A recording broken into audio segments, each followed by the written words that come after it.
Morena Koto. Good morning, everybody. This is the resumed hearing 25 in relation to rezoning proposals at Pokeno.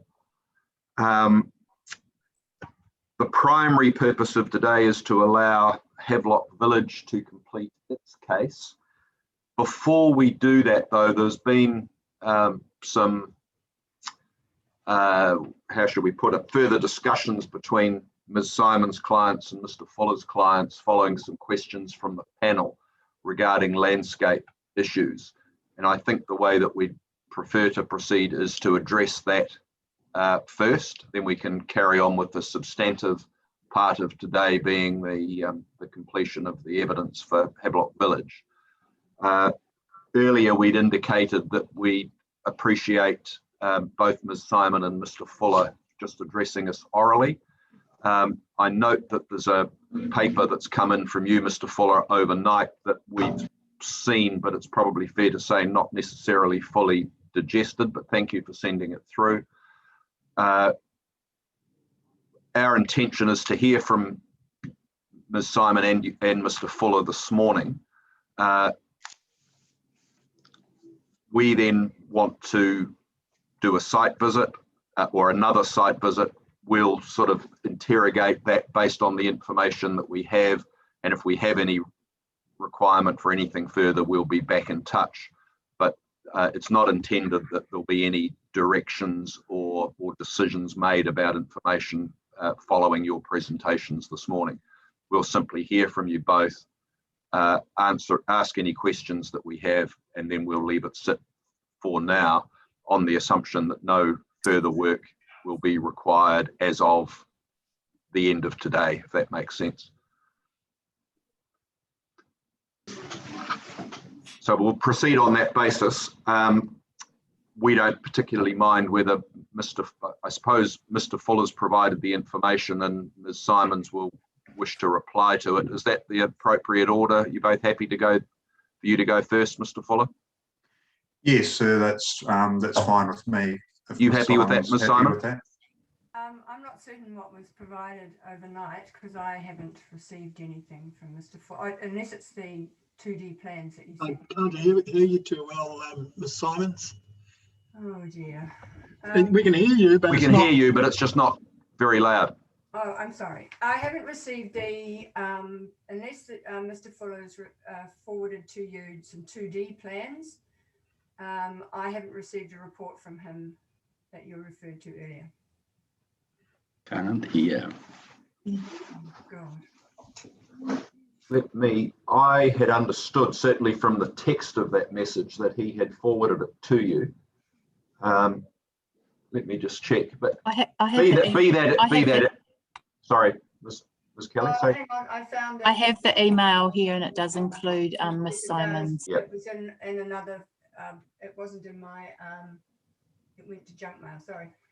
No, that's okay. Well, as I say, we're happy for you to respond verbally. We're not that keen on getting into a tit for tat sort of ongoing conversation going forward. I think primarily our question initially was directed at Mr. Fuller's presentation to us. He's responded. We thought it's appropriate to give you the opportunity to comment on it. Your experts apparently have been involved. We're happy pretty much to get the information presented to us, give you the brief right to comment, but we'll leave it at that and make our own view based on the evidence, and we'll take it from there after that. I should also say, given that everybody on this call was on the previous one, we don't see the need to go and do a range of introductions and all the preliminary matters that go with that. So I think we'll just kick off. Mr. Fuller, we'll start with you. Ms. Simons can reply, and then we'll carry on and hear from Havelock Village. Thank you, sir, and appreciate the opportunity to address the panel about the CSL country living area, which is now being promoted as an environmental protection area.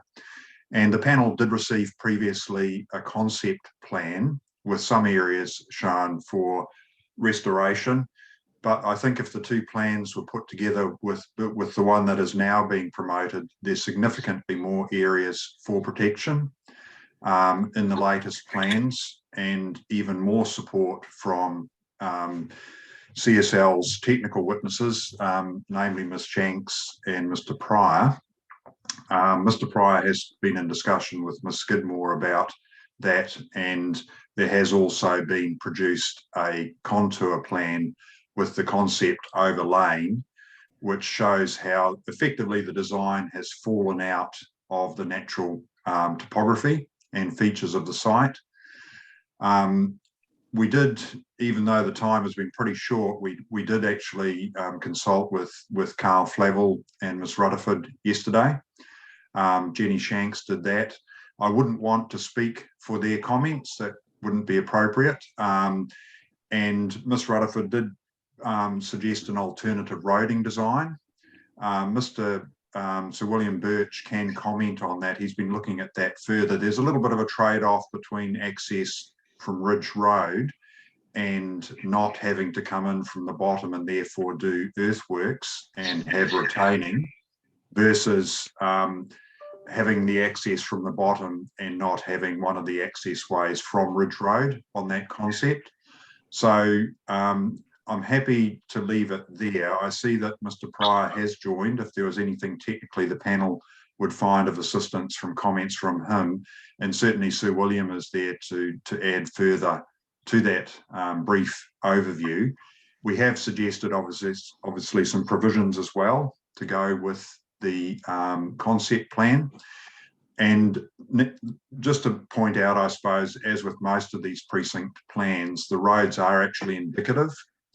So while we've indicated some roading pattern potentially, that is indicative, and that would be sorted out at the subdivision stage. But we certainly have provided, as you will see, walking track access up to Ridge Road, which I think would be a significant benefit for the community to be able to at least walk through and connect Pokeno Village up to the ridge.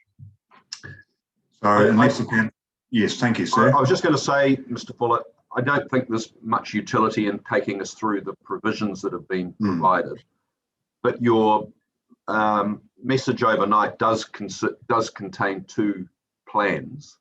I think it would be of assistance to the panel, given that we can't necessarily assume that everybody's been able to digest it fully overnight. Well, this morning, because we didn't get it till this morning. If you were able just to take us through, or get Mr. Pryor or Sir William just to take us through those plans, and so that we're clear what it is you're now proposing. I'll divert to Sir William, I think, sir. If he's I've got them here on my screen, so I can share them, but you just need to tell me which one you want first. That would be helpful, Mr. Chair, because I'm just checking my emails and I don't have a copy of, but like Ms. Simons, I can't seem to find it on my email inbox.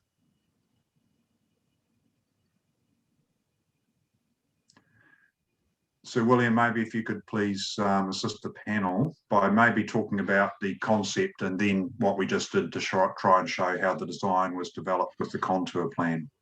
That'd be helpful if we could bring that up on the screen. Can we? Which one would you like, Sir William, the contour plan or the overlay? I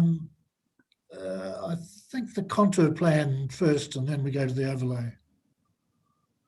Oh, Ms. Kelly, would you mind allowing me to share the screen, please? Sorry.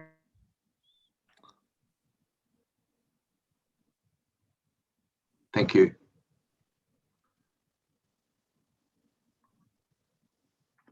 That's the one. Yeah. So what we have in front of us is the area that's proposed, excuse me, as an environmental protection area, which is edged with that red boundary. And to the right is the CSL property that's been proposed as residential. What we are keen to do, to suggest to the panel, is that the significant biodiversity in this area, edged red, be protected. Part of it is already SNA, but there's a lot of other areas that are either wetlands or have got kaikatea or other native plants throughout. And amongst that, there are several relatively level areas that would be suitable for cluster development on a very low impact, low density scale. The challenge is to provide access to those in a way that doesn't impact heavily on the environment by requiring heavy earthworks. And also there is I believe a feeling amongst the landscape people not to have exits or too many exits onto Ridge Road. So we've been working away at that, and the plan you see in front of you is the one we submitted last night, which achieves those objectives to a very substantial degree. We're protecting all the environmental areas. There are huge areas that are now set aside for planting and to be covenanted and maintained with planting of an Indigenous quality. The one thing that we have been asked to look further at overnight is the fact that we've got 2 exits onto Ridge Road, and the one that leads to clusters 5 and 7, if you can see those numbers on the clusters, it comes down from Ridge Road. Now that's achievable, but it does come down a relatively steep slope, and bearing in mind that there is a view that we shouldn't have 2 exits onto Ridge Road, we've been looking to provide an alternative to that access, which would link the road that comes in off Ridge Road now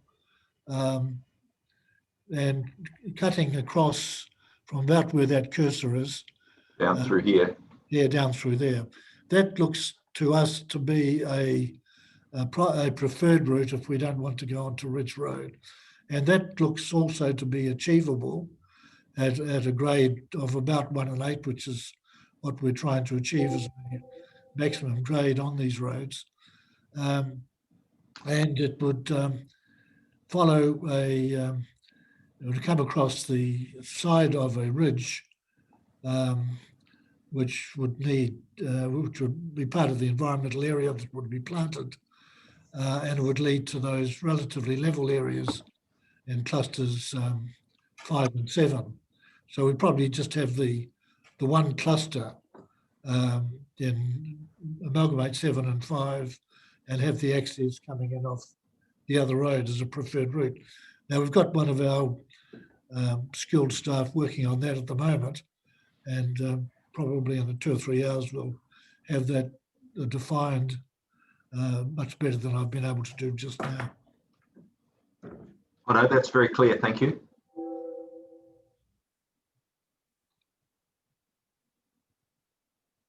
There's probably not a lot more to add in relation to this plan, is there? No, I think the contour plans demonstrate the credibility of the building platforms. They All right. relatively level islands amongst the steeper country. Yeah. All right, that's very helpful. Thank you. I'll just see if the panel does have any questions. I think we're inclined just to accept this for what it is, but let's see if there are any questions of clarification from the panel. Ms. Gibb, anything from you? No, thank you. Ms. Sedgwick? No, not from me either, thank you. Mr. Fulton? Just a quick count. It looks about 34 sections. Is that about right, or 34 lots? I think 34 is the number. Yeah, okay. Sorry, That's right. no, sorry, it's 42 lots in total. 42. Okay, thank you. Thank you. Mr. Cooney? Is that 42 in this area, particular area we're looking at, is it? Yes, within the red border. Yeah, can we show it up? There's a location map there. Yeah, that one. So Yeah. those are the building those plan. are, those are the cluster. various more intense areas for development. Yeah, those are the clusters we're proposing. Clusters, yeah. Okay. Thank you. Thank you. And I don't have any questions either. Thank you. That's very clear. Ms. Simons, anything that you would like to raise with us? You're on mute. Thank you, Commissioner. I understood that the panel had requested that PWL and CSL, in conjunction with Rachel de Lambert, and I should mention that Mr. Fuller has referred to Ms. Skidmore, but I think he means Mr. Lambert. Oh, sorry, yes. Yes. I think I understood that the question was whether there were additional viewpoints that might be required to properly show the impact of development above the RL 100 line from key viewpoints, say for instance the centre of town. And obviously from a landscape perspective, the EPA approach is a step in the right direction, notwithstanding that the cultural issues are one which only Mr. Flaver and Ms. Rutherford can address. But these plans make a lot more sense now that we've got the contour plan rather than just the 2D solid colour plan, but they still leave a number of questions unanswered, particularly as to whether or not the backdrop of Pokeno Village is going to be affected to any degree by this development. Obviously there's mention of the roads coming down from Ridge Road. Mr. Lambert is here. She spoke with Mr. Pryor yesterday after receiving the 2D plan. She can answer any questions you have, but there's obviously, we still don't really know what the visual impact of development on that bridge will be, notwithstanding the EPA approach. All right. No, I think we understand that point. If Mr. Lambert wants to make any comments, she's more than welcome to do so.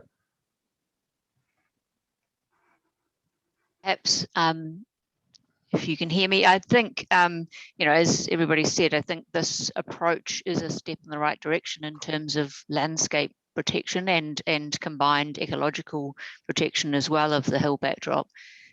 One of the questions, I guess, is then in a wider context, this is a solution for a single site, but obviously the hill backdrop is a comprehensive area, and how that extends across the wider landscape is I think something that would be good to resolve in a wider sense. And just the other thing in the provisions, I didn't see, but I understand it's proposed that there would be a requirement not just to plant the revegetation areas, but achieve establishment of that revegetation, as is normal with any of these type of enhancement lot proposals.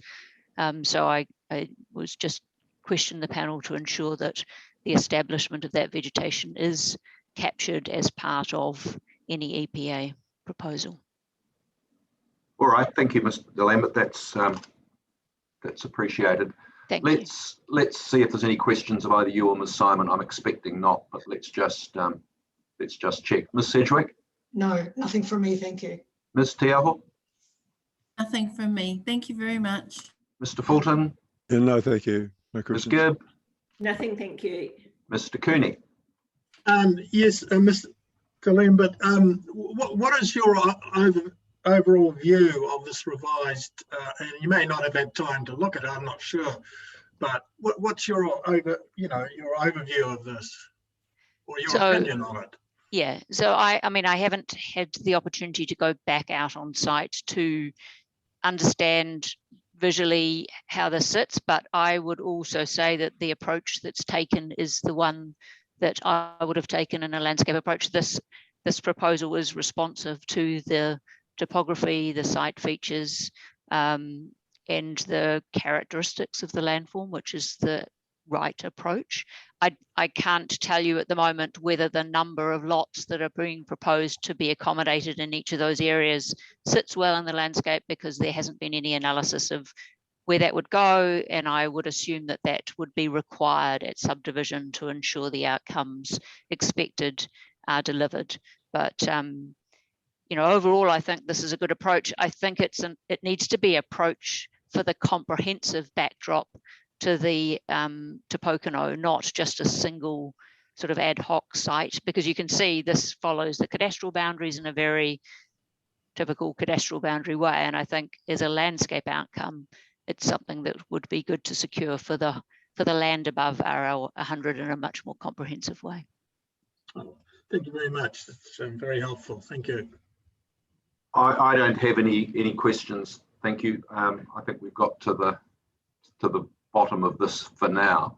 I do have one question though from Mr. Fuller. Mr. Lambert made mention of the need to ensure that the EPA areas are protected, and she said she wasn't aware of there being anything in the provisions to that effect. Do you want to, I don't want to get into a endless reply, re-reply situation, but given that that issue has been raised, I think it's appropriate to give you the opportunity to comment on it.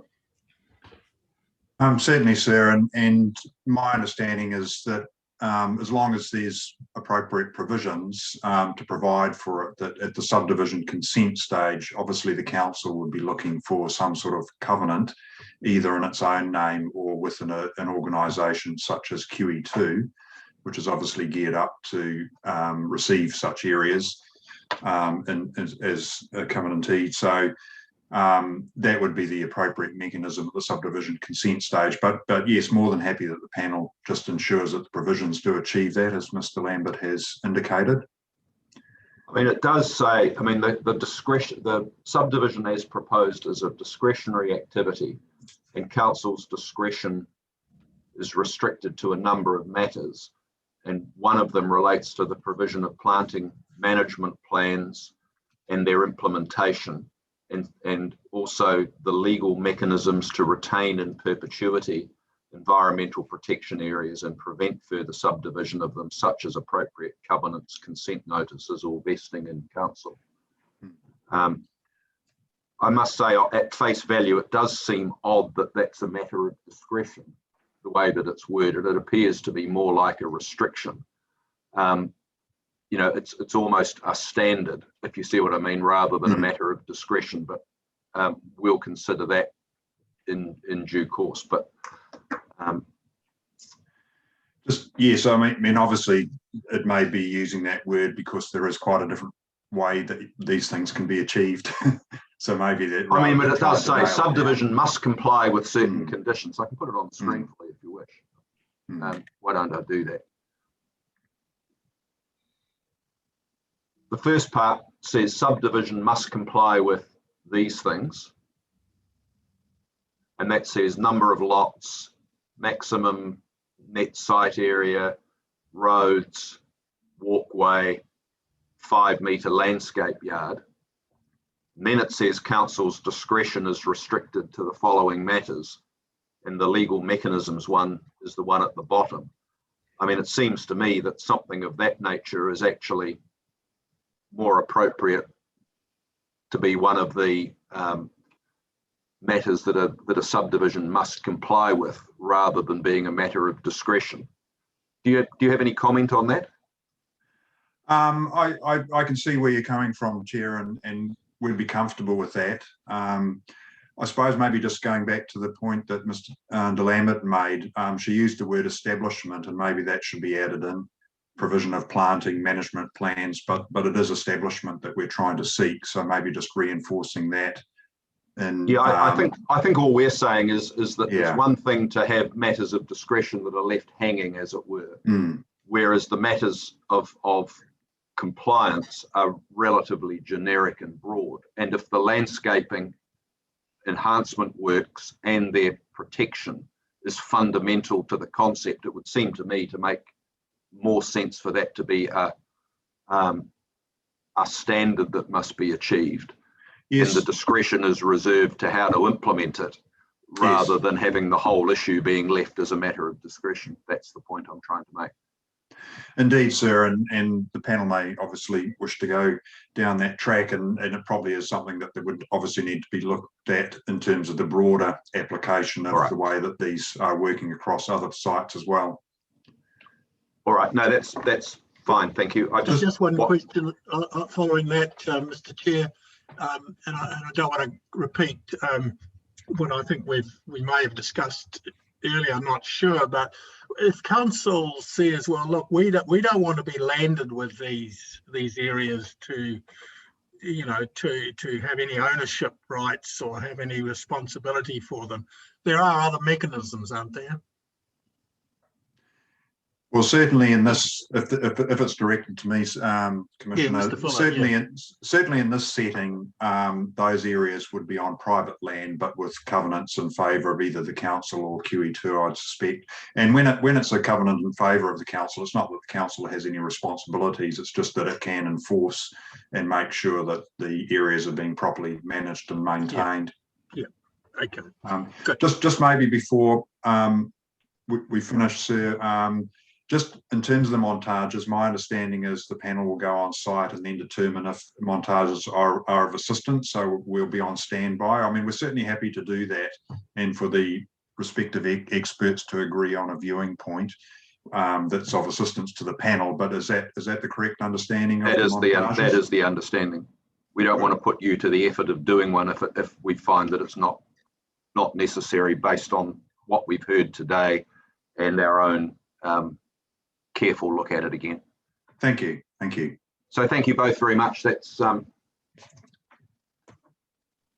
good.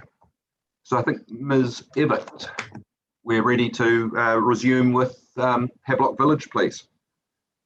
Thank you, and good morning, Mr. Chair, and to the panel. Morning. By way of brief recap, at the close of the last hearing day, we had heard from 4 of the Havelock expert witnesses, landscape, urban design and economics, and of course Mr. Yee. We have 8 remaining expert witnesses just to finish the case. We've got a number of those witnesses here with us today, some of whom are joining us remotely, so we'll just patch them in as we need to. I just had 2 very brief procedural matters to address first, unless of course the panel has any questions, and then I just intended to start calling those witnesses for you so we could move through that pretty swiftly. Certainly, no, that's fine. Great. There was just firstly a memorandum that was filed by Council for Synlait immediately following the last hearing session. And there was a concern expressed that I had made an oral submission to the panel that you should disregard any potential effects of the Havelock proposal on Synlait's operations. I would just like to clarify for the record that we're not asking the panel to disregard any potential reverse sensitivity effects on Synlait.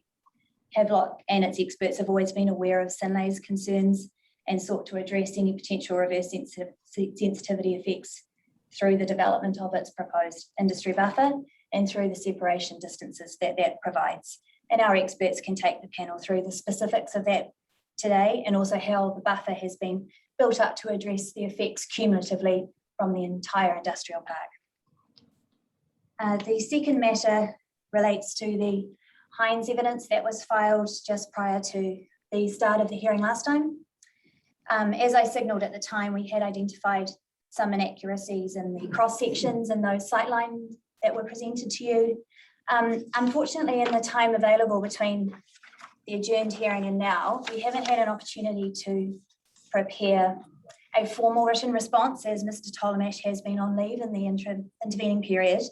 We have prepared a couple of cross sections, which we will, if it will assist the panel, we can share with you today, just to illustrate what we see as the correct perspectives from those future areas, or from the future dwellings in Area 1, which we understand is the area of contention, which takes into account the screening offered as well by the planted buffer in that particular area of the site. We can talk to those plans today, or Mr. Tolomash will, if that will assist, but we do intend to provide just a short, brief written statement following the close of this hearing session to address this more formally. So unless the panel has any further questions of me, then I'll just move forward and call our first witness. Yes, please. If you can proceed, that'd be fine. Great. So the first witness today is Mr. Pitt Keithley, who deals with the infrastructure matters in relation to this proposal. He is joining us online, and here he is. Thank you. Hello, Commissioners and panel. Good morning. If I could just ask Ms. Kelly, I would like to share my screen for a couple of plans during my presentation. So if you could just allow me to share screen, that would be fantastic. So my name's Ryan Keithley. I'm a chartered civil engineer. I've provided statements of primary evidence and rebuttal evidence and a highlights package in relation to the land development and infrastructure engineering matters for the proposed rezoning sought by HVL. I understand that all of this has been pre-read, so I'll just highlight a few key points. Thank you. And this includes responses to the matters raised during the course of the hearing from the panel and the stormwater evidence from Mr. Campbell McGregor and Ms. Dale Pace. So we'll just have a look at the stormwater because that was the most contentious issue, I believe. I obviously did comment on roading, water and wastewater also. So we'll just look at the stormwater philosophy, and for HVL it is to address both runoff quality and quantity at the time of subdivision and development. The assessment would be required to gain resource consents and engineering plan approvals, and specific implementation of the stormwater management strategy, including detailed design to match each stage of development, would be provided at that resource consenting stage. And in my experience in land development, that's typical practice. And the philosophy for stormwater is based on low impact design with stormwater management devices located in series as a treatment train. And that's in accordance with the stormwater management guidelines for Waikato, the Waikato Regional Plan and Waikato District Council requirements. It would also include specific device and catchment hydrological and hydraulic modelling to ensure that the proposal meets those requirements and industry best standard. Site runoff from lots and roads would be treated and attenuated prior to discharging into the planted streams and gullies, and no off-site treatment or attenuation would be required. Based on current information, I see no reason why these guidelines and requirements can't be met. So I'll just pull up the first image, if I can, which is already in my rebuttal evidence, if you can see that. Yes, we can. I think it would be helpful if you could make it just a little bit larger, please. Yes. Even a little bit more, even if you have to move your way around the plan a little bit. How was that, sir? Very hard to read any of the text on it, but it's we can. But I don't think that's critical. I think if you talk to it, I think we'll follow. Yeah, that's right. So it just shows the Havelock site in a bit more details with contours there as well. The catchments within the site. So I suppose the first thing is the boundary of Havelock Village is the red line. Mm-hmm. The catchment boundaries within the site are the pinkish purple lines. The main overland flow paths and gully networks are shown by these blue arrows. So there's essentially three. And the indicative stormwater management devices are these blue ellipses. And they're in approximate locations and they're approximately sized correctly as well. Just, I suppose, going to the next slide, it looks at what happens downstream of Havelock as well. So looking at this third, sort of most western gully, this discharges into a appropriately sized stormwater pipe network. This has been sized for the rural development runoff rates in accordance with the current catchment management plan. The eastern gully discharges down through the Hines Foundation and under the motorway through culvert systems, which I'm sure you're aware of. And this central gully system has a network of gullies, which in my rebuttal evidence, there's some photos of this channel here along Sinlay's boundary or extent of work. There's also another channel within Sinlay and a bund in Hines's property in this location. And then there's also a Yashili channel as well, which is at that location. So they've all been installed, as they should have, to manage the upstream pre-development runoff. And that's what we're achieving, if not better, through our stormwater strategy being 80% of pre-development. So just looking at further this section through here, McDonald Road, in my rebuttal evidence, the appendices, there's calculations to show that McDonald Road does have capacity to pass these pre-development flows through the road corridor. And also then we've got this incomplete pipeline A, which is partly constructed. It is constructed from the SAG in McDonald Road, which is around about where my hand is now. And from my hand to the Tenetafura stream, it is complete in this front part of Hines's site. And so any pre-development runoff through McDonald Road, as well as the post-development from these sites, would come to the SAG and then discharge into the pipeline through here. The red dashed line here is the extension of pipeline A to Havelock Land, and that to complete the pipeline A, it would either be a physical pipe or the current status quo, as I've said in my rebuttal evidence, of these existing channels and bunds also do the same thing. As each of these properties rightly should, they should manage the upstream flows and pass it through their site. So there's nothing different from best industry practice there. So just continuing on with the stormwater principle, as I said before, the key principle of the stormwater design for Havelock is to attenuate post-development flows to 80% of the pre-development peak flows. During the hearing presentations, Ms. Pace and Mr. Campbell agreed with this approach and noted it is an acceptable alternative and best industry practice where no catchment-wide analysis is done. Mr. McGregor also acknowledged that there are technically feasible options available for Havelock's stormwater, and I agree with his position there. With regards to the additional testing of the stormwater solutions on the Havelock Village site, Mr. McGregor stated that in his hearing presentation and in his evidence that there needed to be more testing to prove in 3 dimensions that the stormwater attenuation devices could be installed on the terrain. He did appear, however, to accept that an engineering solution is possible. So I have addressed that in my rebuttal evidence, and this next screenshot here is from pages 44 to 46 of my rebuttal evidence in the appendices. It shows how the largest or worst case basin required for the site could be installed on the site, and with a 3D representation, which I'll get to. This was actually the specific area that Mr. McGregor highlighted as being problematic terrain. However, I consider I've taken sufficient analysis to show that this particular device, being worst case, can be feasibly installed.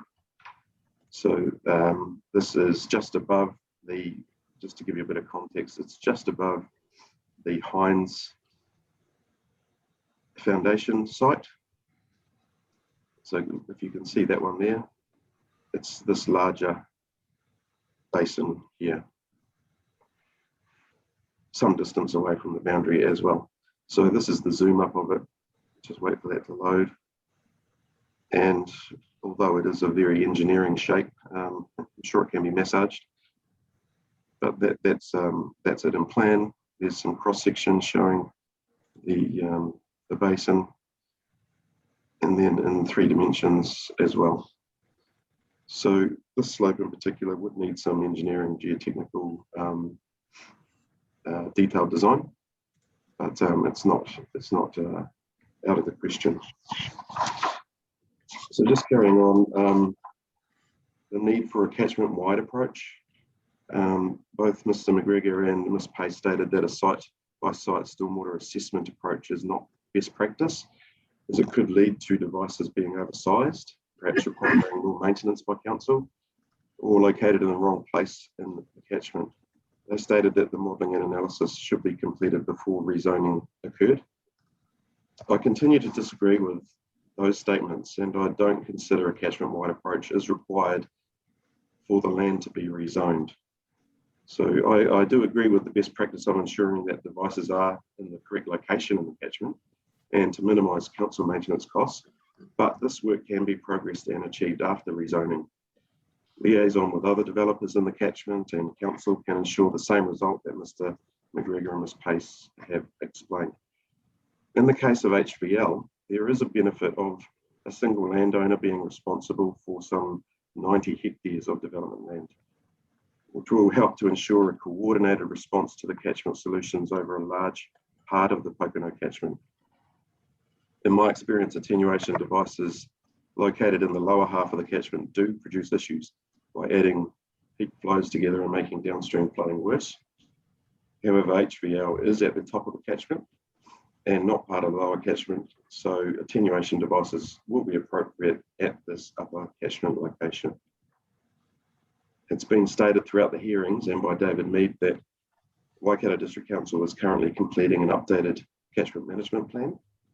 And if HVL is the first development to progress and this management plan is not yet complete, then there could be a possibility or an opportunity to take this modelling and complete it on behalf of council. And if it's not possible, then it would be HVL who would commission hydraulic and hydrologic modelling to support any resource consent application. Based on my experience, I don't consider that to be a significant impediment to development occurring. With regards to completion of all the works in the current stormwater catchment management plan, in Mr. McGregor's witness statement, he disagreed with my rebuttal evidence in 3.12 and 3.13, which states that the completion of the current SCMP works is not necessary to manage stormwater from the HVL land. And so these are unrelated to whether the HVL land should be rezoned. They're issues needing resolution separate to and regardless of the rezoning outcome. My evidence on this is unchanged. The post-development peak flows will be less than the current or the existing runoff, as typical for a large for rural type land use. And this is what the current catchment management plan has assumed for HVL land. In my opinion, it's not necessary for the catchment management plan works to be completed before Havelock can be developed. I've explained that in detail in my rebuttal evidence, and I'm happy to go through any additional details if the panel wishes. Thank you, Mr. Heffley.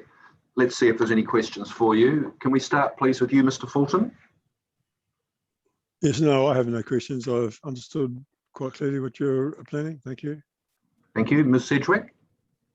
Yes, I do have a question just by way of clarification for me.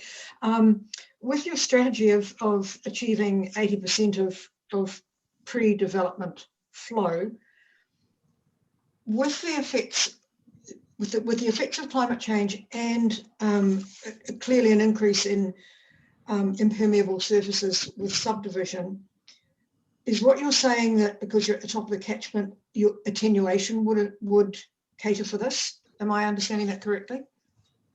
Yes, that's right. It would definitely account for climate change, and it would attenuate the flows so as to release at no more than 80% of pre-development runoff.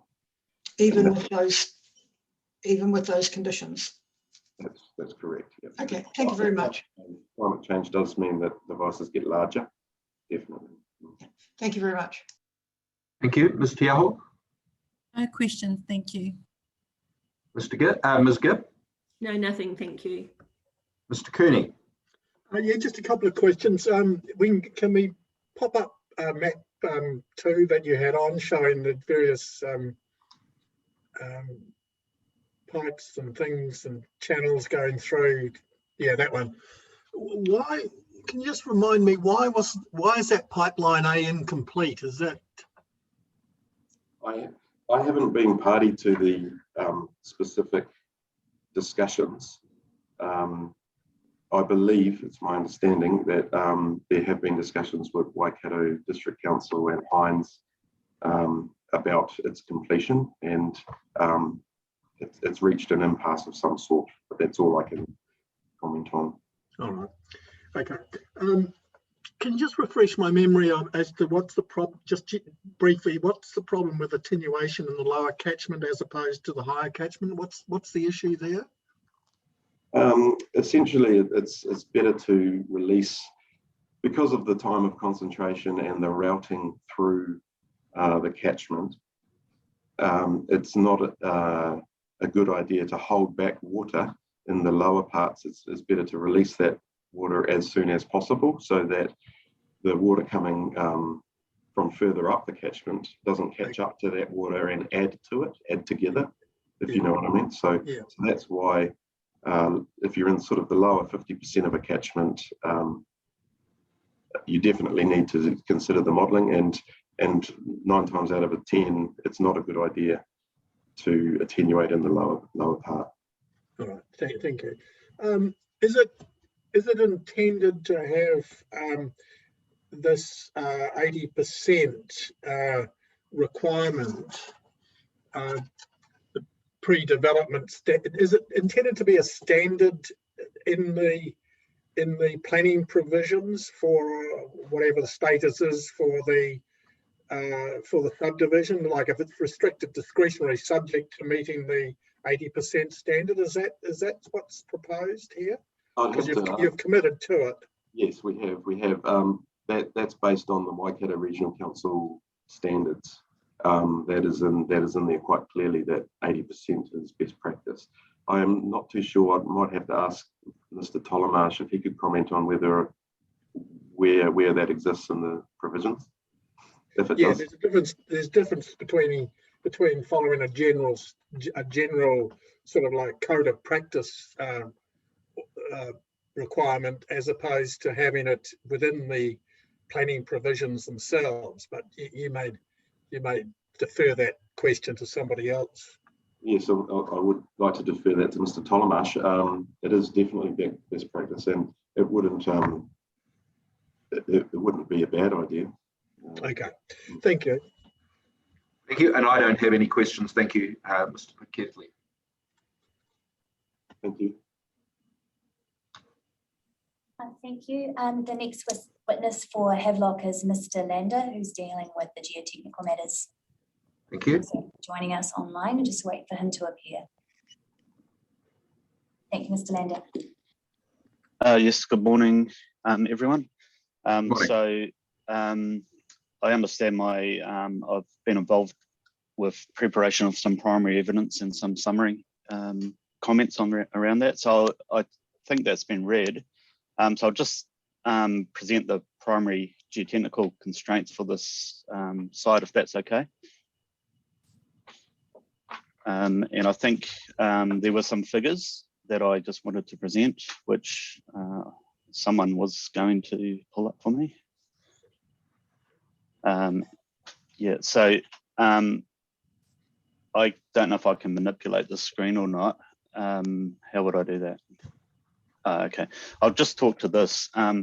Essentially, my work has involved a walkover of the site and observations of geomorphology and looking at geological maps. From that work, I've basically identified 3 zones within the site, zones A, B, and C, which present different types of constraints. Zone A being low risk, and when I say risk, I mean geotechnical risk, and it's generally to do with land stability, where land stability could be slope instability or settlement of the ground through soft deposits and things like that.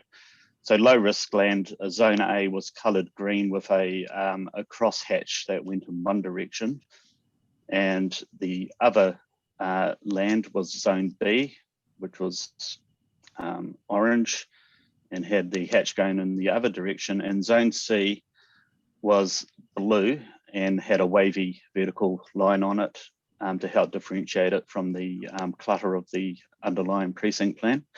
But zone C really is the steeper land that is presents most of the geotechnical constraints to future development. It doesn't mean it's insurmountable, But what it does mean is that if development was to occur on such land, it would require significant geotechnical engineering to make the land safe to support the infrastructure and houses and things like that. So my main point here in this diagram was that the provisions of the precinct plan are sympathetic to the geotechnical constraints on the site and recognise them. And there's provision, I guess, at resource consent stage to provide site investigations and detailed geotechnical design to overcome any of these geohazards, as would normally be done and has been done at the neighbouring site in Pokeno, which Dines, Fulton and Hogan are currently undertaking, which I'm involved in as well.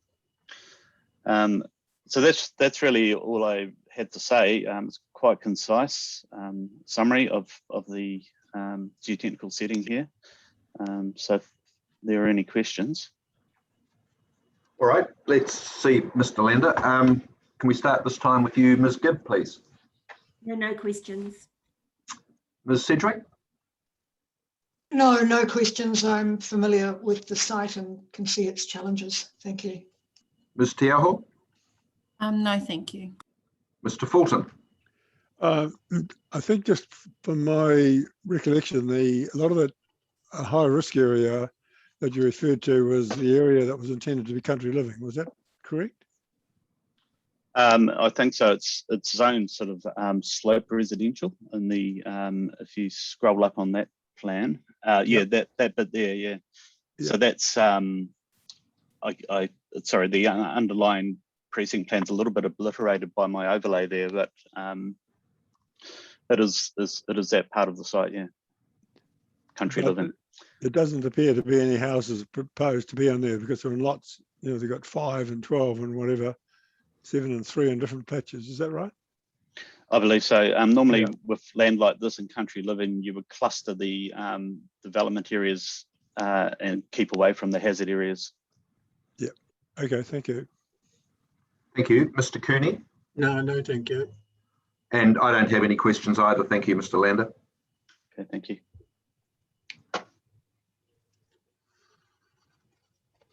Thank you, Mr. Lander. The next witness we're going to call on behalf of Havelock is Mr. Hills, who's dealing with the transport and traffic effects of the proposal. Thank you. Morning, Commissioners. Morning, sir. Morning. You've heard from me a few times. So you've seen obviously my evidence and my summary. I suppose in terms of this site, the key aspects in terms of traffic, from a local sense, the site has basically 2 direct access points, Yacilli Drive and Hitchin Road, or potential ones. Just to clarify something that's come up earlier in terms of Yacilli Drive, previously you might have heard me in relation to the Tata hearings, in terms of initially that access would be a private access through the Tata Resort, but as part of this,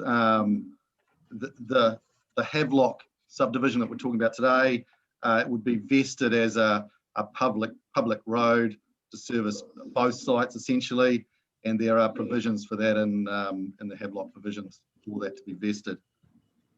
In terms of the local effects, the intersections in the area from my modelling can be, they will operate well, no real issues there.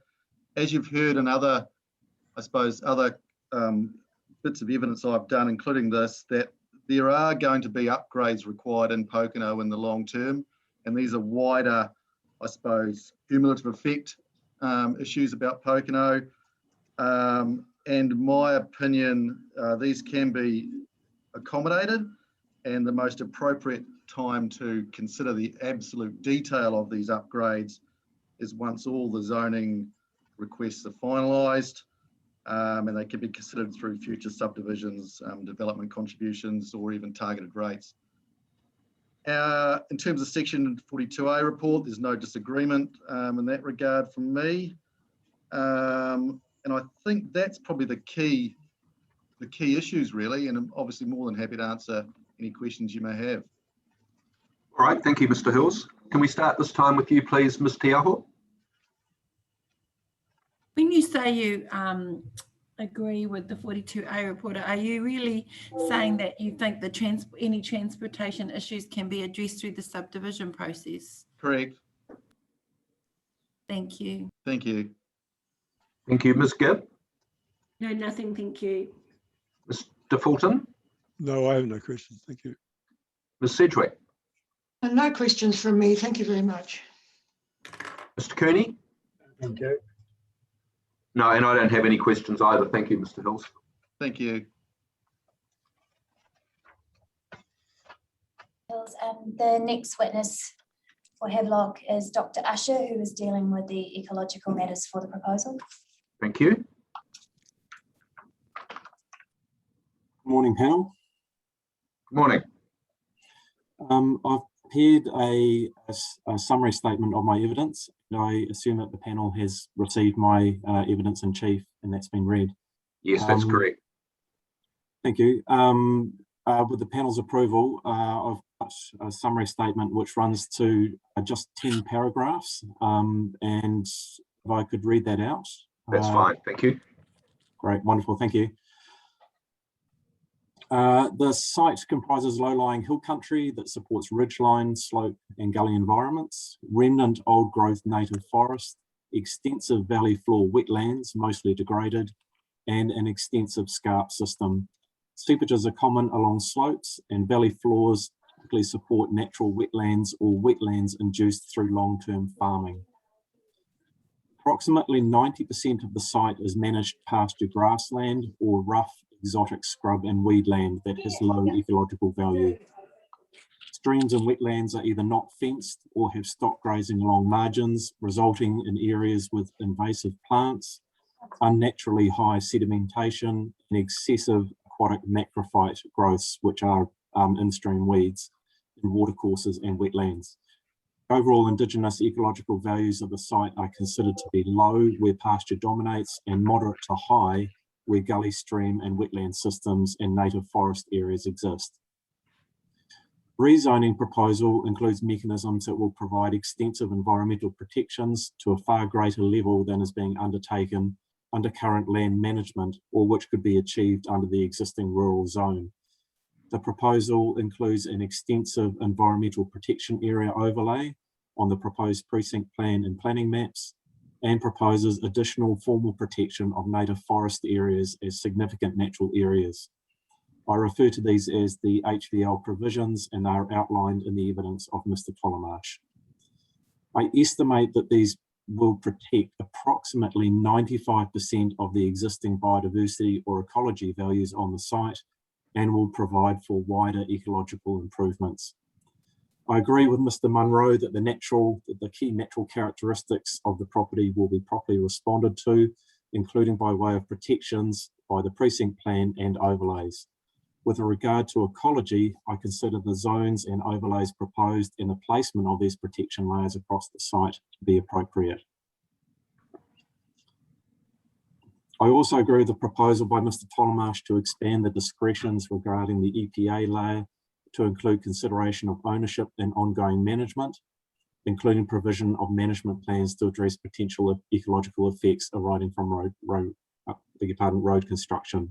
These additions will have positive implications for demonstrating ongoing management commitments, resourcing, and sustaining of any positive enhancements arising from environmental works within EPA sites. Council's 21A report records that HVL seeks to amend the SNA mapping on areas located between 88 and 242 Bluff Road. I've undertaken detailed mapping of parts of the SNA, in particular where the proposed Tartar Valley access track upgrade is proposed through a separate resource consent application.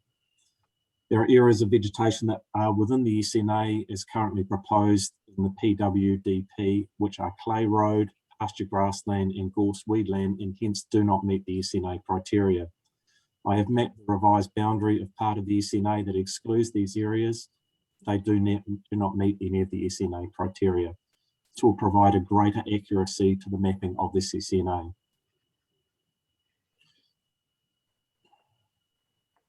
And finally, by way of summary, I've considered the way the zones and the proposed precinct plan have been designed, intention of the HVL provisions to avoid development in areas of ecological value and to restore ecological areas currently present, and to link these through further restoration activities. Given those factors, it is my opinion that the HVL provisions will protect and facilitate the restoration of most of the existing biodiversity or ecology values on the site and will provide wider ecological improvements. I'm happy to answer any questions. Thank you, Dr. Usher. Let's see if we do have any questions for you. Can we start, please, with Ms. Gibbs? No, very clear, actually. Thank you, Mr. Usher. Thank you. Mr. Fulton? No, I didn't have any questions. Thank you. Ms. Tiaho? No, not for me, thanks.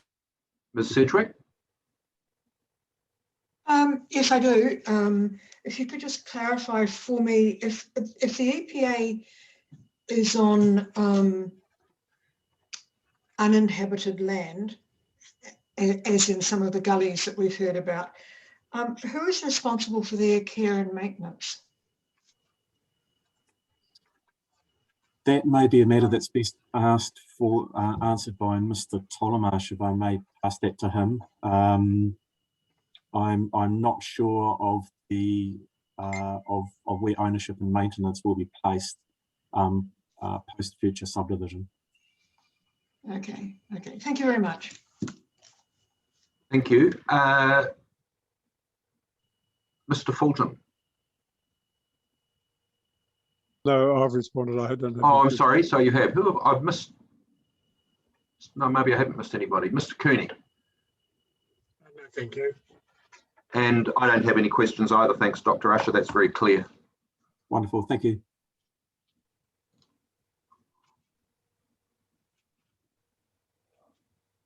Dr. Usher, I now have Mr. Stiles with me, who's going to address the acoustic matters in relation to. Thank you. Good morning, panel. Good morning, Mr. Chair. Hi. You've read my evidence and highlights summary. I've got a few quick notes just to run through addressing some of the issues that have come through in other parts of the hearing, and also really just to very quickly summarise the purpose of the buffer and what it's based on. So my evidence explains the need for the buffer zone and how it's been derived. I've created a computer noise model that includes all of the nearby industrial activities. The model's been used to determine the size of the buffer zone, or in other words, how far away the residential development would need to be to ensure that noise levels will reduce sufficiently to a level that is compatible with residential activity. The model takes into account the current and future noise emissions of all of the major industrial sites. The buffer zone extends far enough to ensure that the industrial noise levels have reduced down to 45 decibels at night. In my view, this level of noise is compatible with residential activity. And the AUP has the same noise limit at the interface between all business zones and residential zones. The proposed rules here requiring houses between the 40 and 45 decibel contours to be insulated and mechanically ventilated and cooled evolved through the evidence exchange process in response to concerns from Mr. Mead and Mr. Hegley. In my view, those insulation requirements aren't necessary, but I agree that they'll provide an additional level of amenity at night time, and so I support them. Buffer zones between residential and industrial activities are very common. Examples include most airports and ports in New Zealand, and a significant number of power generation sites in the Waikato and elsewhere, around many major quarries, landfills, and major factories across New Zealand. I presented evidence in hearing 7 last year on the appropriateness of the buffer mechanisms proposed for the Huntly Power Station and Horatiu Industrial Park. Those submitters for those activities were seeking buffer areas to separate residential from industrial activity. In those cases, the submitters were simply seeking a date stamp approach to creating the buffer zones. My evidence to you was that that date stamp method was inappropriate and inefficient for a number of reasons, and that noise modelling should have been used in those cases to clearly define a buffer zone to enable development around the noise generators to be undertaken efficiently and appropriately and with good certainty. My fundamental point here is that buffer areas designed to achieve the same outcome as the Havelock buffer are very common. Sometimes the size of the buffer is estimated, sometimes it's informed by the presence of other features such as rivers, major roads or parks. In other cases, such as this one, the distances and shapes of the buffer zone are calculated. In my view, that's the most robust and appropriate method.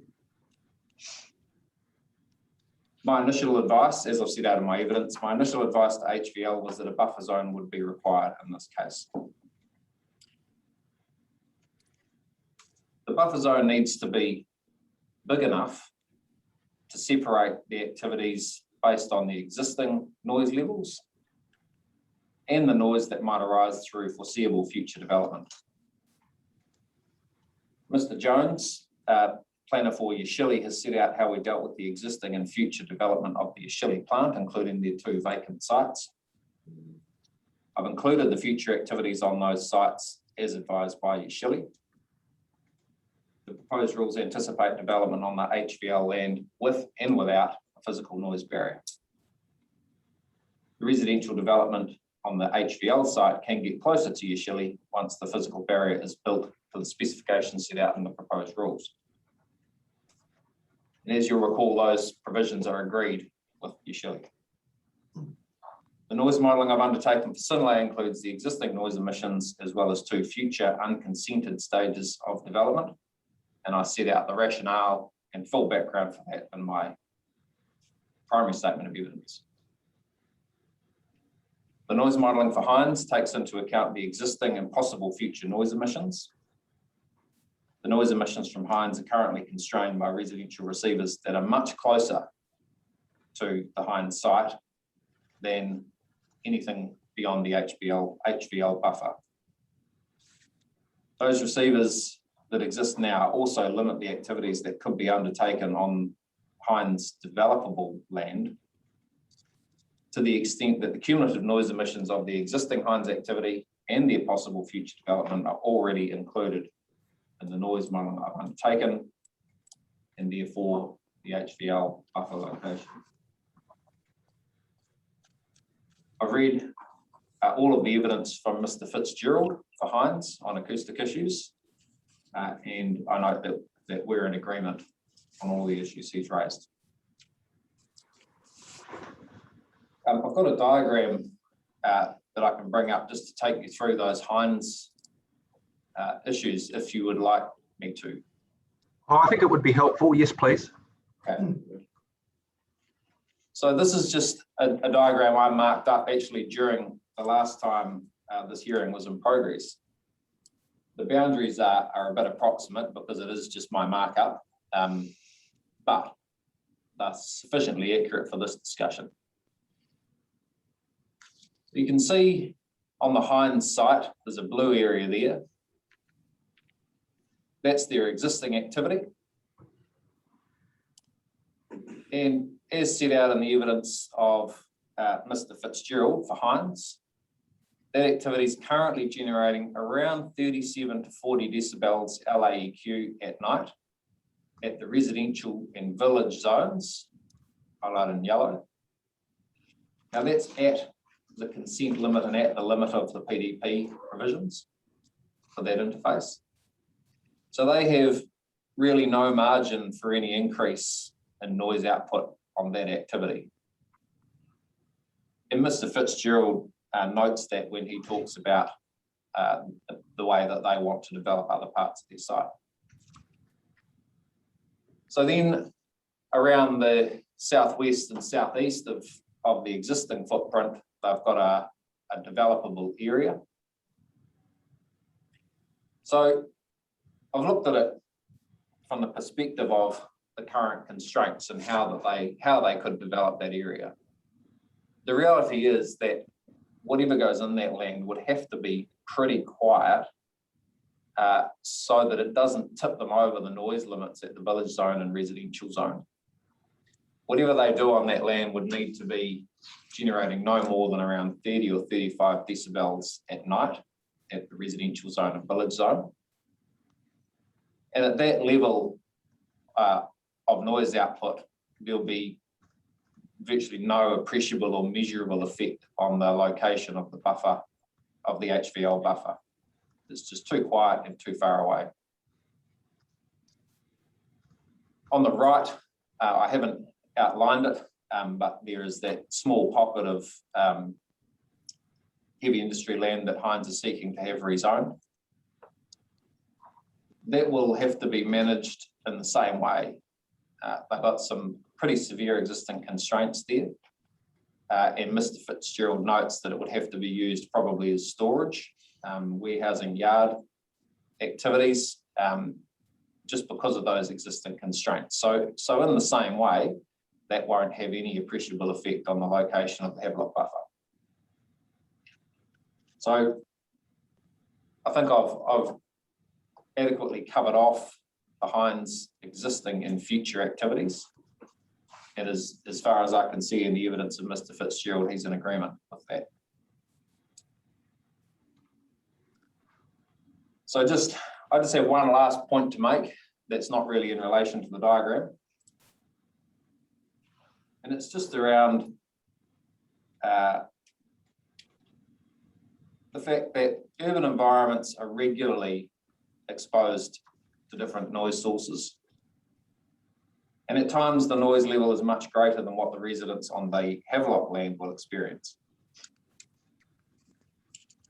Using Pokeno as the example, there are a significant number of houses located very close to the North Island main trunk rail line, Interstate Highway 1. I have personally conducted acoustic insulation assessments for a significant number of the houses close to this transport infrastructure. The internal noise levels in these houses will be on the order of 10 to 15 decibels higher at night and during the day than the internal noise levels inside houses on the HVL land. The external noise levels on the existing residential properties close to the railway line or state highway will be the same, or in some cases considerably higher than what the HVL residents will experience. I make it very clear that that doesn't make it right, but it does provide a good context to consider the HVL proposal within. So that are the points I just wanted to make, and obviously I'm happy to answer any questions that the panel have. Very good. Thank you, Mr. Stiles. Ms. Gibb? No, I found it really clear. Thank you. Ms. Sedgwick?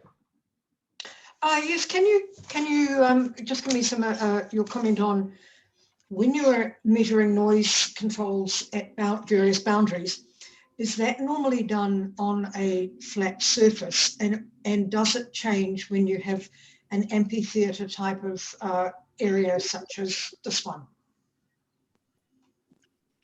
Sure.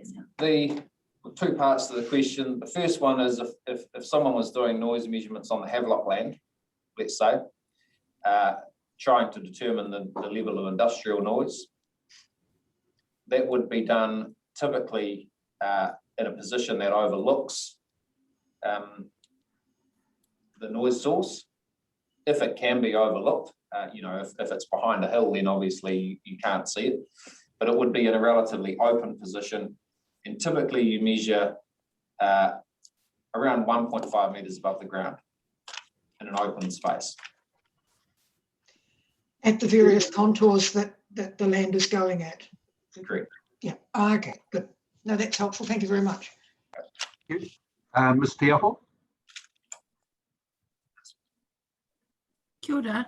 I just wonder, given your comment that the model that you're using is very common in New Zealand, have you ever done a survey of residents to see whether those models actually work for them? No, not a survey of residents as such. But I suppose, as I mentioned in my little summary this morning, there are a significant number of situations where this approach is taken and where it works. And I guess I'm asking, how do you know it works? Works from the point of view of whom? I would have thought these buffer models would have been designed to protect the residents from, you know, unreasonable noise as they're trying to enjoy their homes. So I was just wondering, how do you know it works for them? Sure. So the noise levels that we've designed to, which are 45 decibels at night and 55 decibels during the day, they are widely recognised, you know, around the world as being acceptable for residential activity to occur in. And there's a huge amount of evidence and research that has gone into that. And so I'm drawing off that in my assessment, and also based on my experience of doing this many, many times. And finding that those residential environments that people live in, subject to these kind of controls, are okay. They're good. Okay. Thank you, Mr. Fulton. Yeah, just a couple to pick up on the. There's nothing peculiar in the subdivision that would create any further noise or any other thing peculiar than any other subdivision of a similar type, is there? Is its elevation, and following from Councillor Sedgwick, the elevation doesn't make any difference to what noise might be heard lower down, is it? I think I understand the point that, or the concern perhaps, that some of the properties will overlook a number of the industrial sites. That makes the buffer essentially larger than it would be if this was all occurring over flat land. So if we had completely flat land with all these industrial sites, the noise levels wouldn't propagate as far and the buffer would be smaller. Because the houses are sort of, some of them are exposed to the noise of several of these sites operating together, the model puts all that noise together, if you like, cumulatively, and it pushes that 45 line out further as a direct result. Okay, just to pick up on the comment you made, and I've had some experience in other hearings, if you can't see it, you don't hear it. Is that a general rule of thumb very often? In some cases, yeah. I think there's some other effects there with, in some cases, where people that might be sensitized to noise can be more annoyed by it if they can see it, and they might be sensitized because of attitudes to neighbours, you know, disagreements on other issues, and these are typically resource consent issues where, you know, someone's developed their land in a way that maybe they shouldn't have, and there's other things going on as well as noise. So sometimes if you can visually screen that noise source, people will say, well, I find it more acceptable. In a situation like this though, I don't know that the same approach would universally apply. I think there's plenty of examples where the noise source can be seen, and provided the noise level is reasonable, then the two activities can occur compatibly. Okay, thank you. Thank you, Mr. Kearney. Yeah, and just on the matters raised by Councillor Fulton and sorry, Commissioner Fulton and Commissioner Sedgwick,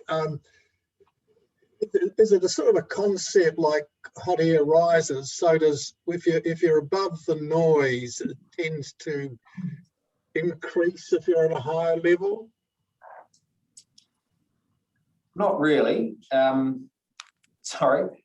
You know, the noise will propagate away from the source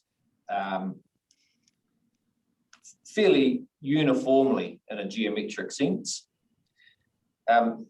Really, the issue comes down to the fact that any particular house that's close to the edge of the buffer, or some of the houses close to the edge of the buffer, I should say, will be able to,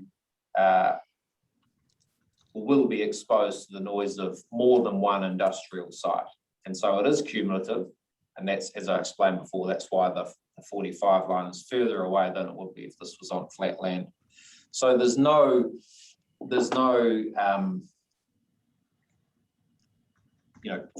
physics reason why this is any worse, except for the one I've just explained to you.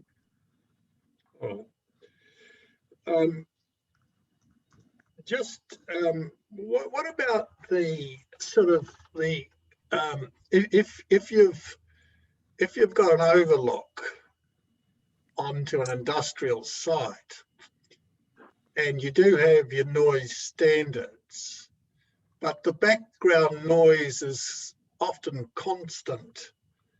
On a quiet night, for example, you can hear things. For example, in Tauranga, you can hear the port company operating at night on a still night from all around the houses overlooking the port area. Does that become a sensitivity issue? You know, you're not only looking down on top, you've got a 24-hour operation, but you can hear this constant background noise that may meet the standards, but it can be a source of annoyance and complaints and so forth. Yeah, I understand the point clearly. I think there's a few things to consider here. The first is that often these issues arise, people complain when a noise source grows. So the houses might already be there, and to use your example of the port starts expanding, and maybe some of the residents didn't foresee that happening or didn't fully appreciate the extent to which they could expand. That sometimes creates issues. I think the difference here is that the residents will be coming into this. It's pretty close to the maximum sort of bucket of noise, if you like, already. So there's not much, in decibel terms, there's not much room for expansion at all. So I don't know that it would be such an issue in this case with people coming to it, because the expectation is set, and it doesn't take long to get an appreciation of what you might be dealing with if you moved into one of those sites. The other point is that I think the way that development is going now, living in a residential environment exposed to industrial or transport noise is extremely common. And hearing that background hum all of the time is a very common thing in a lot of places now. And ideally, we would shift all residential away from transport infrastructure and industry and anything noisy so that it's nice and quiet. But then, of course, we have long roads and longer travel times and sprawling development. So it doesn't, there's a lot of good reasons why that doesn't work outside of my area of expertise. So really, this becomes, in my experience, part of living in an urban environment. If you can go back to your last map you put up, which I found very helpful. Thank you very much. I think it's the latest one you've got. You more or less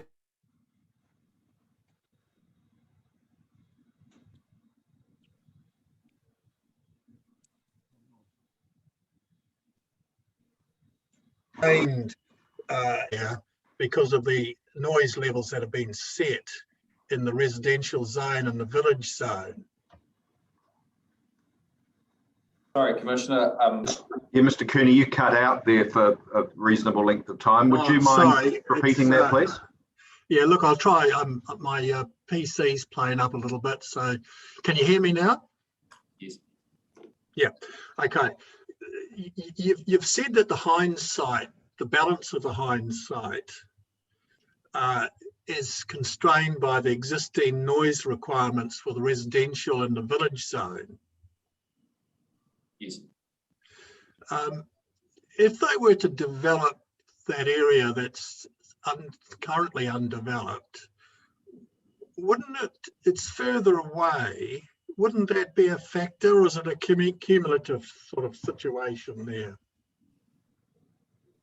Yeah, that's right. It is further away. And I've taken that into account when I've calculated those numbers that are in the little call out boxes there, particularly the one on the left, where I talk about the noise emissions from that pocket of land being, what do I say there? They'd need to be no greater than around 30 to 35 decibels LAEQ at those existing zones to ensure that compliance is maintained. So they absolutely could develop it, but they'd have to do it in a way that would ensure they wouldn't exceed their noise limits at those sites. Okay. You mentioned that some of the properties around that currently exist may be putting up with a higher noise level at the moment. I think that was the gist of your evidence, wasn't it? There are definitely, yes, some of those houses, particularly the ones closer to the state highway, they would be exposed to noise levels much higher than what we're talking about here. So not from the Hines, but from the ambient noise levels around. That's correct. Because I was going to, I just thought your suggestion was that the houses that were closer, they're putting up with more noise than perhaps they should. You're not suggesting that, are you? Well, it's a tricky one. I think in an ideal world, we would have houses exposed to noise levels no greater than 40 to 45 at night, but it's just not really practicable, particularly with things like the NPSUD, driving development closer to transport nodes and this sort of stuff. I'm getting outside my area of expertise here. I don't want to take that too far, but it's just inevitable, I think, that transport noise in particular is a feature of modern urban development, and it's often at noise levels that are higher than what we would prefer. The noise levels of the houses close to the road, close to the state highway, have to be designed to achieve a noise level inside of 40 decibels over an average of 24 hours. So when you take into account the traffic flow characteristics of the state highway, at night, the noise level inside the houses is going to be around 35, maybe 37 decibels. And during the day, it's going to be around 42, give or take. That just reflects the different traffic flows between day and night. Yeah. Whereas in our case, we're talking about designing down to 25 at night. So inside at night, it's still a very, very quiet, high amenity environment. And outside, the noise level is still, in my view, quite reasonable at 45. All right. Thank you. Thanks very much, Mr. Stars. Thanks, Mr. Stars. I don't have any questions. That's very clear. Thank you. Thank you. That brings us to our next witness. I'm just conscious of the time and whether that might be an appropriate point for a short break. I was just looking at my watch at the same time. I think we'll take a break now, Ms. Everett. We've still got, I think, 3 witnesses to go. Right. So I think we'll adjourn now and we'll come back at 1:45, please. And if you could just mute your microphones and turn the video off rather than leaving, please. Thank you very much.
All right, thank you, everybody. I think everyone's here that needs to be here. So, Ms. Evatt, if you could call your next witness, please. Yeah, I have Mr. Curtis with me, who's dealing with the air quality effects in relation to the industrial buffer. Thank you. Good morning, Commissioners. Good morning. You'll have read my primary statement, my rebuttal statement, and my summary statement. So I've got a few talking points, a couple of main points from those documents, and a couple of things that arose from listening to the statements and evidence in the hearing earlier. So from my perspective, the key issue is one of perceived potential for reverse sensitivity effects. That is the result of the proposed rezoning sought by Hemlock Village Limited. There is the potential for reverse sensitivity effects to be experienced by existing activities in the 2 industrial zones in Pokeno. To help to resolve this perceived issue, HVL is proposing to incorporate a Pokeno industrial buffer on the site to provide separation between the industrial activities and sensitive land uses. Having reviewed the proposed buffer and considered the nature of all the activities located with the industrial zones in respect to their air quality discharges, it is my opinion that the proposed buffer is appropriate to ensure that any residual air discharges from lawfully established activities, Sinlay, Yashili and Hines, within both the industrial and heavy industrial zone, do not experience potential reverse sensitivity effects from sensitive activities located within the site that forms part of the rezoning proposed by HVL. I consider that the level of separation is better than that proposed in the proposed Pokeno district plan, where residential land to the northeast of the HVL site and that land that immediately abuts the business zone, abuts the industrial zone, and the business zone land to the east that abuts the heavy industrial zone where there is no buffer in place. I'm comfortable that the proposed HVL light industrial buffer adjacent to the Yashili property is appropriate for activities that are being undertaken within the existing industrial zone. I consider that the HVL light industrial buffer provides a separation distance which is suitable to avoid the potential for conflict between what could be considered incompatible activities, and therefore meets one of the key objectives set out in the Section 42A framework report. I've reviewed the evidence submitted on behalf of Hines and do not consider, from an air quality perspective, that there is potential for visible dust or steam emissions from its activities that fit within the Waikato Regional Permitted Activity Standards to result in reverse sensitivity effects. I know there that the Hines site doesn't have a resource consent. It operates within the permitted activity rules in the regional plan. We pick up page 9. Oh, page 9. Page 9. I'm just going to bring up a figure just as I talk through this next point. Zoom out a little bit more, thanks. Thank you. I consider that the buffer or separation distance, which is in the order of 1,000 metres, that Hines is seeking is excessive and does not accord with good practice. And if you're just looking at that figure, you'll see the Hines boundary. If you look at the darker purple lines, which are the lines from the boundary of their site as opposed to their existing activities, those numbers are quite considerable.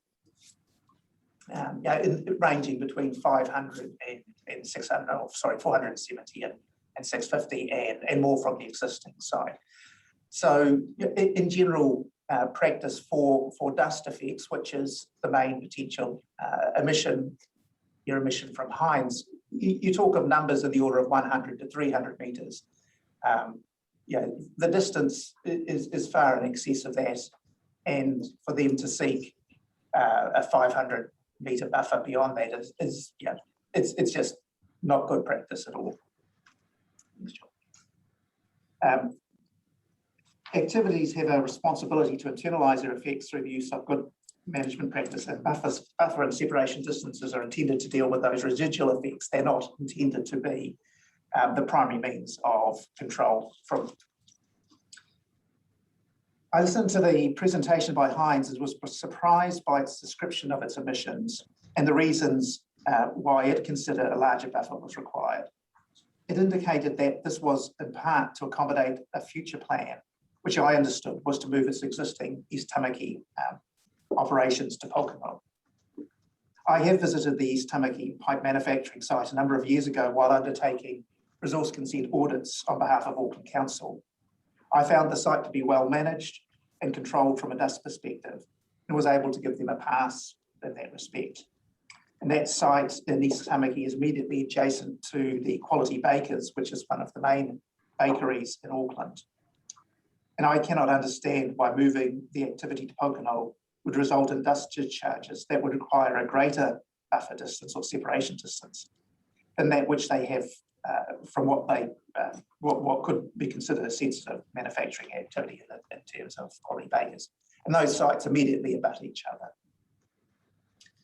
I've also visited a number of other concrete manufacturing sites, including that of Heinz, who is, Heinz main computer Humes, and also found that they are generally well controlled from an air quality perspective and generally do not give rise to dust nuisance if they are complying with their resource consents or relevant permitted activity standards.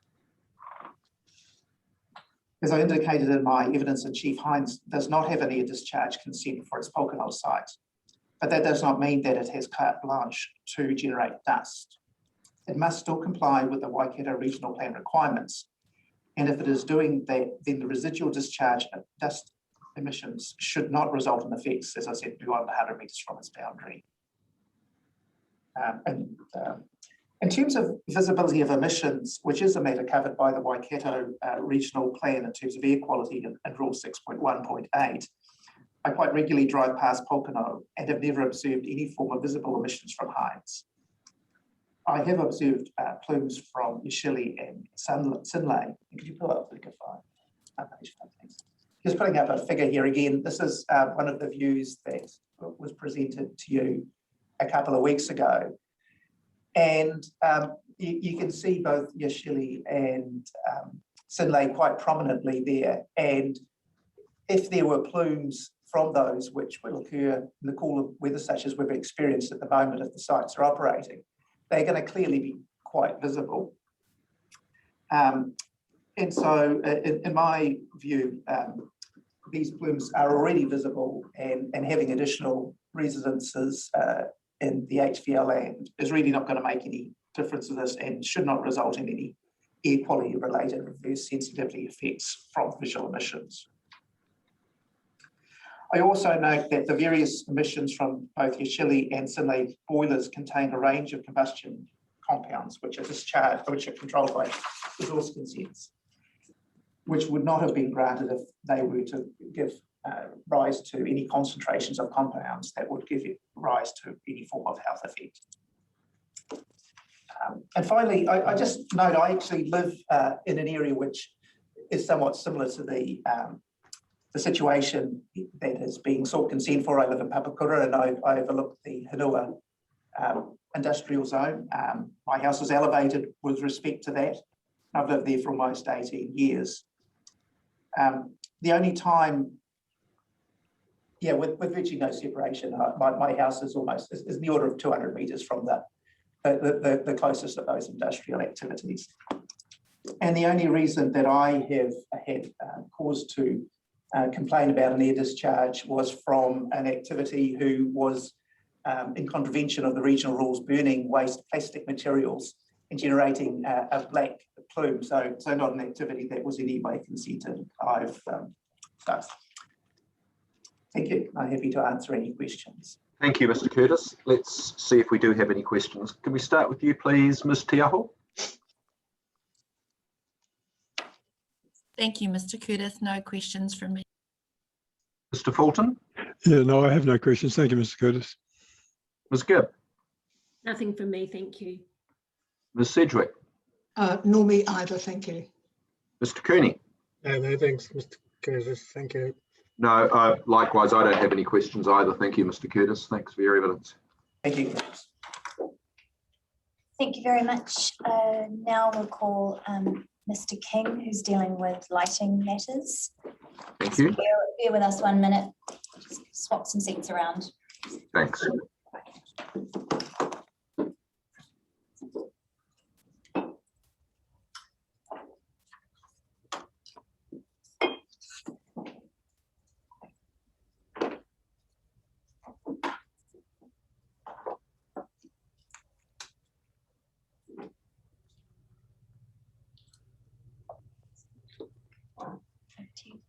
Good morning. I'm Brian King, and I'm the lighting specialist for HVL. I understand my lighting evidence report and my highlights package have been pre-read, so I'll not repeat that material here. There's been much focus thus far on the subjective aspects of the lighting on the HVL site and on the anticipated effects that these might have.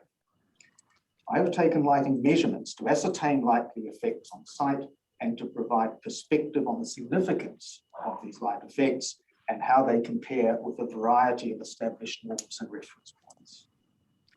My assessment is primarily focused on the light emanating from the Sinlay site, as that is the closest industrial site to the HVL development, and also because measurements for glare have established that the Sinlay site is the predominant source of lighting impact when viewed from the HVL site. Topographical cross-sections.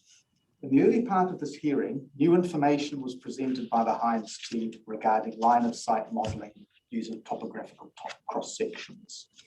I believe that there are errors in this material, and I stand by my original assessment, which is based on the correct contour information that I have rechecked and verified with civil plan consultants.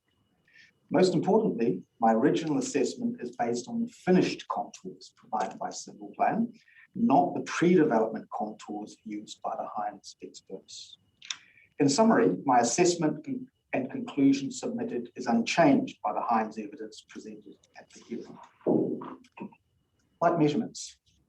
To obtain reliable light measurements, specialist measurement instruments are required, as well as the expertise to use these and to interpret the results. Mr. Ewan Cave of 3D Lighting Design Limited was engaged as a specialist subcontractor for these purposes, and Mr. Cave is a long-established expert in this particular area. Comprehensive light measurements were taken at various points and orientations on the HVL site for both spill light and for glare. If we could see the site plan on screen now, please. Okay. This site plan shows the light measurement points and the viewing directions. The green dots, A, B, and C, are where light measurements were taken from, both for spill light and for glare. And points 1, 2, and 3 are the areas of interest in terms of glare emanating from the industrial sites. Just explaining a little bit more about those particular glare perceptual points. Location 1 on the Sinlay site is a point mentioned by Mr. Cook in his evidence about the Sinlay stairwell, external stairwell. Point 2 is on the Sinlay building at the rear, which is the loading dock area, and point 3 is a point on the Hines site, right-hand side, the gap tree flood lighting. So those particular points 2 and 3 are the areas of the highest levels of glare that were measured. Point 2 for Sinlay and point 3 for Hines. So light measurements for spill light first. The green spot, position B, is the worst case for spill light onto the HVL site. In summary, compliance, the operative WDC district plan compliance limit for spill light onto adjacent properties is 10 lux. The worst case measured spill light on the proposed HVL residential site is 0.79 lux. Thus, the spill light is less than 1/10 of the allowable limit as per the WDC district plan. Mr. Cook stated in his hearing presentation that he measured spill light at about 1 lux, or similar to a moonlit night, as he put it. So on this point, we are in agreement as to the level of spill light received on the proposed Havelock lots. Dealing with the light measurement results for glare, I have not previously provided the light measurements for glare in evidence because glare limits are not in the operative district plan compliance requirements. However, as the subject of light vistas, actual lighting effects, visual scene, and glare have specifically been raised as issues by Mr. Cook, it is now opportune to address the directional glare issue with a response based on field measurements. I also took glare measurements, as well as spill light, took glare measurements from positions A, B, and C. Maximum glare from Sinlay is only 6% of the standards allowable limit, and from Hines it is less than 2% of the allowable limit. I therefore disagree with Mr. Cook's evidence and will elaborate a little more. The green spot, position C, is the worst case point for the observation of glare emanating from the industrial sites. Overall, for glare emanating in the direction of the proposed H-field residential sites, the Ashili site has negligible effect, the Sinlay site has the predominant effect, and the Hines site has a moderate effect. The following are the maximum glare values measured at position C on the H-field subdivision site, the point closest to the Hines site. Sinlay site glare, the highest level was measured at location 2, which is the right-hand side building rear floodlighting, and that was measured at 153 candelas. On the Hines site, yellow spot location 3, the maximum glare was measured at 42 candelas. So those figures, just refreshing memories, 153 is the Sinlay max and 42 is the Hines maximum number.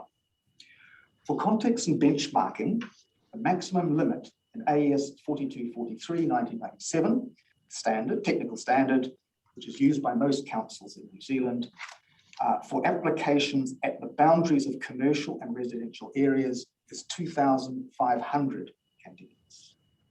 So reiterating, this means the maximum glare value received on proposed H-field lots is only a very small proportion, 6% maximum, of the accepted commercial residential boundary limit. This brings me to the likelihood of complaints about lighting. In my opinion, the evidence for Hines makes it clear the likelihood of lighting-related complaints is of significant concern to them, and that such complaints could result in planning constraints on future industrial expansion. While I accept that anyone can complain about anything, in my view, a specific and credible lighting complaint should be substantiated by assessment and quantification and be justified as a valid complaint in relation to broadly accepted and established urban lighting practices. If a lighting complaint arose in future in which the Waikato District Council had to intervene, a lighting expert assessor commissioned by WDC would most likely undertake an objective and quantitative light measurement process as I have done, and in my opinion, would reach the same conclusions. The Hines expansion needs. Hines evidence refers to expansion of its industrial operations. I consider the company has substantial scope available for their expansion before facing constraints related to lighting effects. The spill light onto the H-field site from the various industrial sites is currently a small fraction of the allowable limit. This indicates that, from a WDC lighting compliance perspective, there is much headroom capacity available for future industrial site development and expansion by Hines and/or other entities. Additionally, the low levels of glare from the Hines site shows that the Hines site lighting is being appropriately managed and is not the predominant source of glare emanating from the various industrial sites in the direction of the H-field site. As far as lighting matters are concerned, there appears to be ample scope for further industrial development by Hines. In conclusion, on the basis of this information, I can confirm that my assessment and conclusion is unchanged. Thank you, Commissioners. Happy to take any questions. Thank you very much, Mr. King. Ms. Sedgwick, do you have any questions? No, I don't have any questions, but thank you very much for your very fulsome evidence. Mr. Fulton? Yeah, no, I have no questions. Thank you very much. Ms. Tiaho? Nothing from me. Thank you. Ms. Gibb? Very clear. Thank you very much. Mr. Cooney? No, thank you. And I don't have any questions either. Thank you, Mr. King. Thank you. Thank you very much. Now I'd just like to call our final witness, Mr. Tolomash, in relation to the planning matters we're just going to have to do another seat change, so bear with us. Fine, thank you.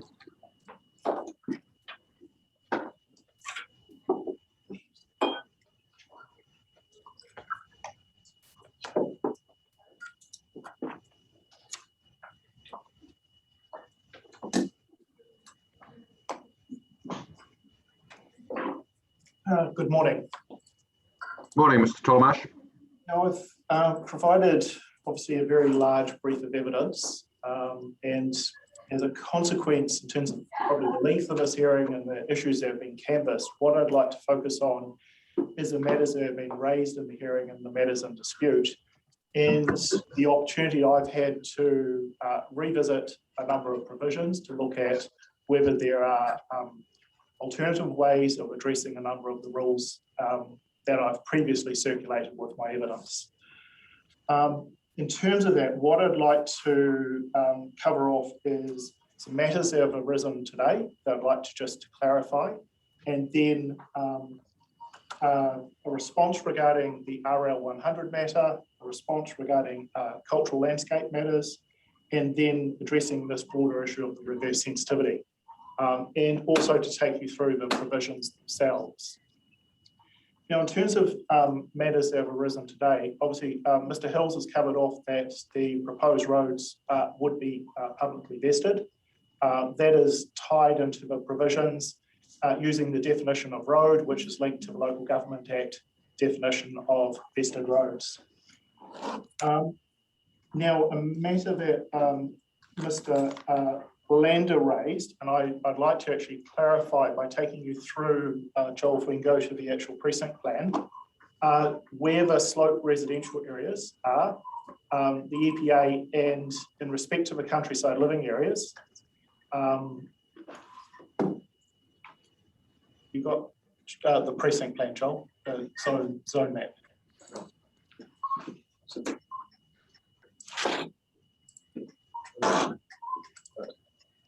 You want back to the zone?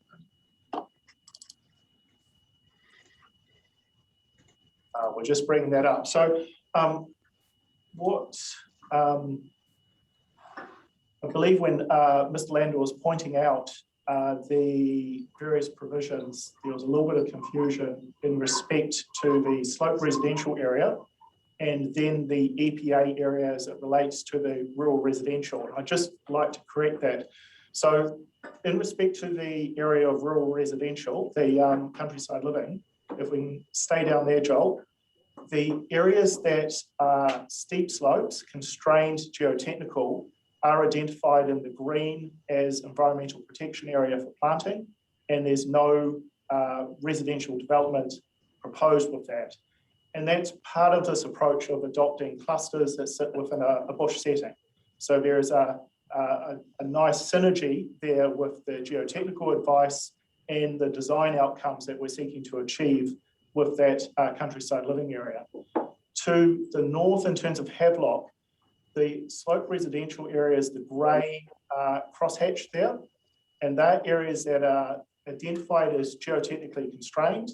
They would have a subdivision to a maximum of 1 house per 2,500 metres squared, and the requirement for plantings associated with expanding upon the environmental protection areas in terms of plantings, but also in terms of managing steep slopes and erosion-prone slopes as well.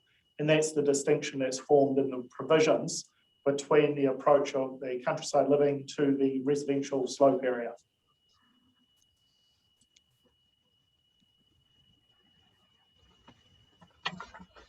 In terms of, it was a question around the maintenance of EPA areas was raised with Dr. Usher. So the approach of the provisions, it is neutral on whether they are vested with council, they are privately covenanted and privately maintained. That would be a level of design detail with subdivision. The countryside living area, it does assume that those would remain as private areas. They would be privately covenanted, they would be covenanted, they'll be held privately. There'll be management plans prepared for their ongoing protection, but also weed and pest control and ongoing management of those. The same approach has been taken in looking at the environmental protection areas within the Havelock area, the residential area, that they can remain private, can be covenanted, can have management plans associated with them. But the text that Mr. Mead and I have suggested in terms of the provisions, they do provide the opportunity for that to be protected through vesting as well. But obviously that would be a decision in terms of council, in terms of acquisition of land and the process around the Local Government Act. So it does not predispose that approach. Obviously the hilltop parks, they are identified with a high preference for those to be publicly accessible and publicly owned. And that's where that preference of using the terms reserves and parks comes into play there. I believe the chair raised with Mr. Fuller the question around the drafting of those provisions around EPAs. And I did notice that the provisions suggested this morning from CSL mimic very closely those provisions that Havelock proposed for countryside living areas. If there was a concern around drafting there, the distinction I would make between a standard would be must achieve long-term protection. It will be outcome focused, and the discretion would be on the legal mechanism to do that. As Mr. Fuller outlined, there's a number of techniques that are available to achieve that level of protection. And that would be, I think, the drafting nuance that would come into play. If I can make an observation, what I've noticed, and this may be in the back of the panel's mind as well, is there are a number of district-wide provisions, and Havelock and myself, I've relied upon those, that could, some of these suggestions may not be applicable just to Havelock. The EPA is a district-wide rule. It has a number of matters of discretion. Those discretions could be enhanced within the scope of submissions to provide for that greater level of surety where these provisions apply. And so while I've suggested a number of amendments that would strengthen those provisions specific to Havelock, that does not mean that, my preferred approach would be that you start from the district-wide perspective and actually say, could the provisions as a whole be enhanced and improved to address some of the concerns that have been raised through the Pokeno hearing itself. Now, in respect to the matter of stormwater, as was raised with Mr. Keithley today, I have also in my rebuttal evidence identified that there are opportunities potentially to strengthen the district-wide approach to matters around transport and stormwater.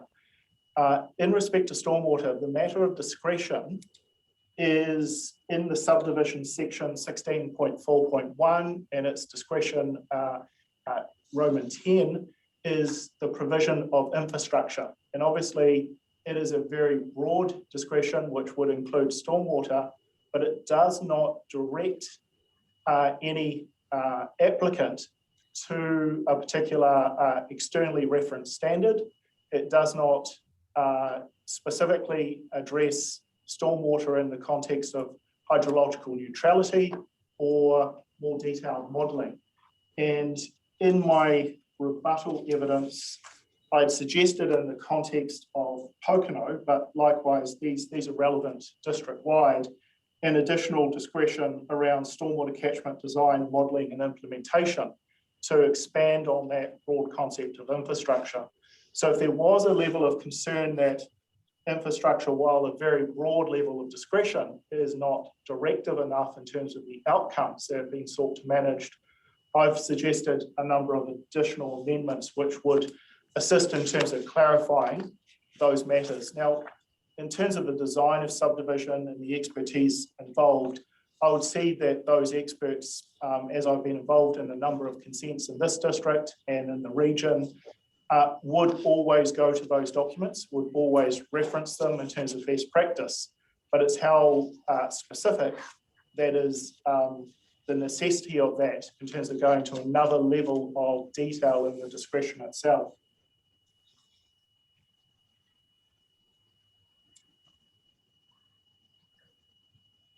What I'll do is, turning to the matter of RL 100,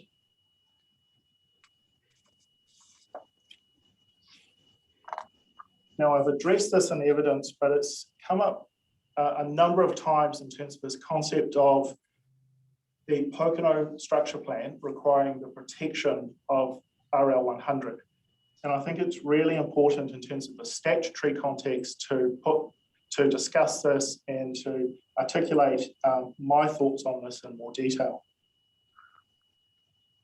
So at the start, the Pokeno structure plan was a private plan change, and the actual plan change was a private plan change request. The structure plan was developed as part of that private plan change by the requester.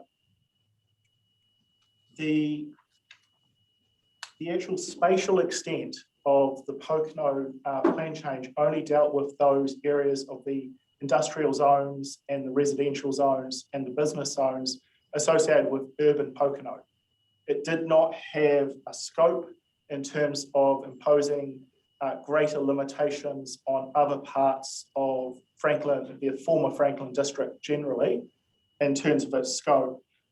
Part of the reason for that was obviously Plan Change 14, the rural plan change, was addressing all the rural issues, which included the Whinstone Quarry. So obviously the quarry was part of the operative provisions at the time of Plan Change 24 for Pokeno.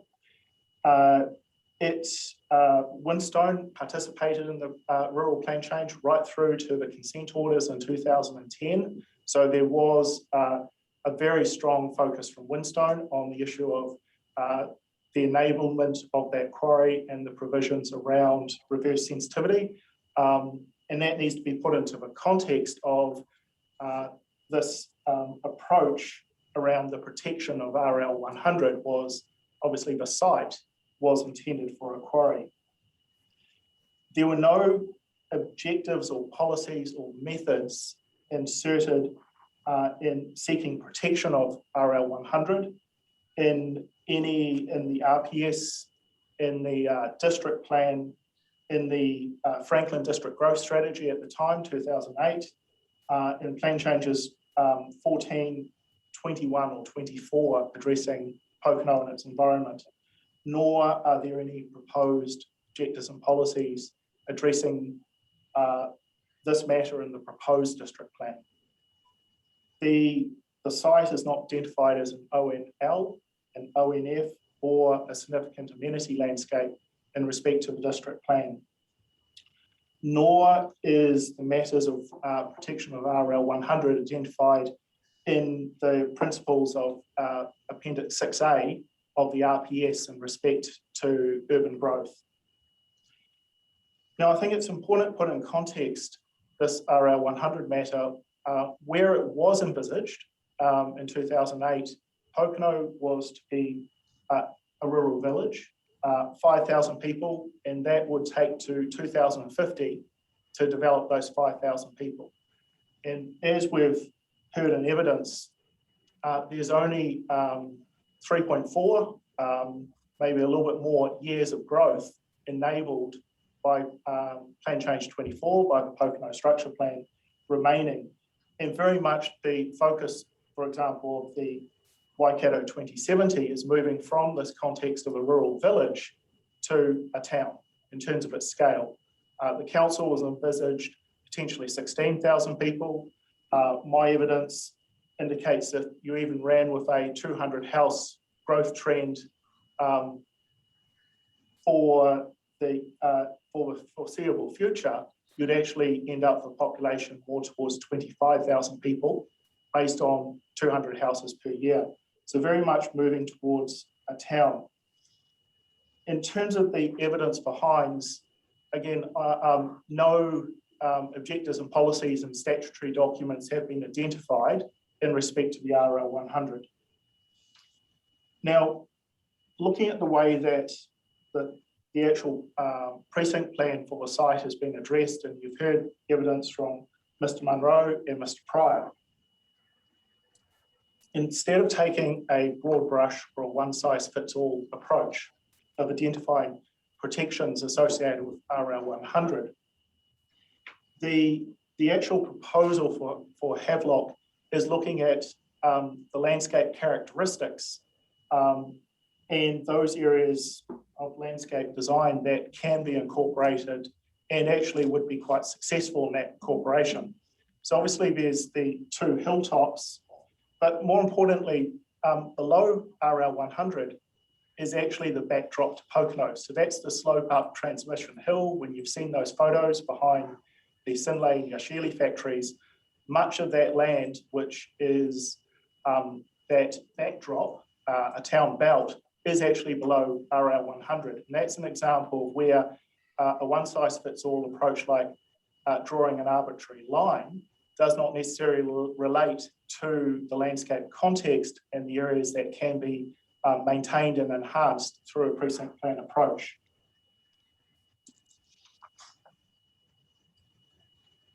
Now, in respect to matters around the cultural landscape,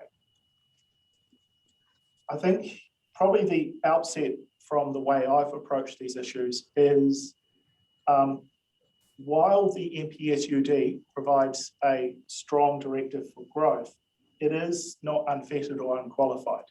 So the matters raised around cultural landscapes, the approach to actually recognising landscape in the broader sense is very important and is part of the way that you would consider a structure planning exercise, a precinct planning exercise in respect to Pokeno and the wider land. And in this context, I consider the Havelock proposal has acknowledged the matters of cultural effects associated with Section 6 of the RMA, and obviously the imperatives that fall out of the vision and strategy, and the imperatives associated with the regional policy statement as well. And this is looking at meaningful opportunities to actually explore and recognise the cultural heritage and landscapes associated with the site, and how subdivision can set aside key features and landscape and key features within its design, and how they can be reflected in the actual precinct plan itself. So if I just take you through a number of matters associated with that.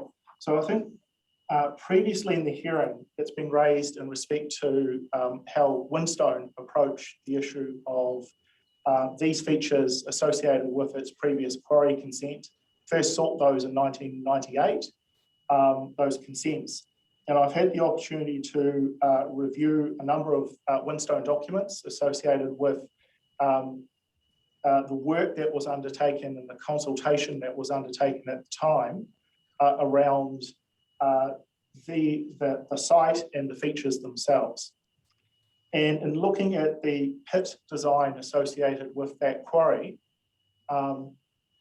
what Windstone obviously did was it first of all undertook an archaeological report, but importantly in that report it drew together the various histories that have been recorded in a number of Franklin histories, a number of how was this a site approached, what's the history of the site.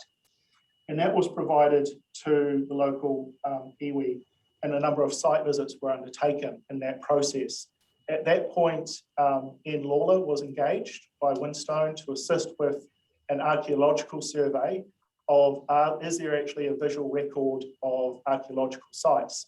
And this is this issue of Te Whero's signal station, whether they could definitively identify the signal station was on the sites, was associated with the two hills, or was actually off the site altogether. And no definitive evidence could be found either way. Now, in looking at the approach that Windstone took, they probably took more of a precautionary approach, is with their design kept the two hilltops, and similarly to McLaughlin's Hill in Wirrie, effectively the saddle or the ridgeline between the two hills was quarried out. So you'd end up with two pedestals in terms of hilltops, with effectively the space in between the two hilltops being the quarry, and that was where the basalt was located. So there was not in their design the entire feature being entirely removed, but there was obviously a significant amount of modification, but a recognition in their design of the two hilltops. And that obviously follows the very similar pattern in terms of the way the precinct plan is proposing that two hilltops become hilltop reserves, and they would not be subject to development. What the provisions have added in respect to my rebuttal evidence is that focus on one-storey dwellings in proximity to that hilltop park and setbacks associated with that. So those hilltops would be the predominant and highest features in that landscape. I've also, in terms of the broader issue, and obviously the statutory requirements around vision and strategy. And I think this is important in terms of the approach to designing the site and looking at the precinct plan, is you've heard from, in terms of the civil engineering advice, that stormwater can be appropriately managed, particularly using a treatment train approach, that the proposal provides for public access to the Waikato River, and that's proposed that there will be a road from Pokeno as the township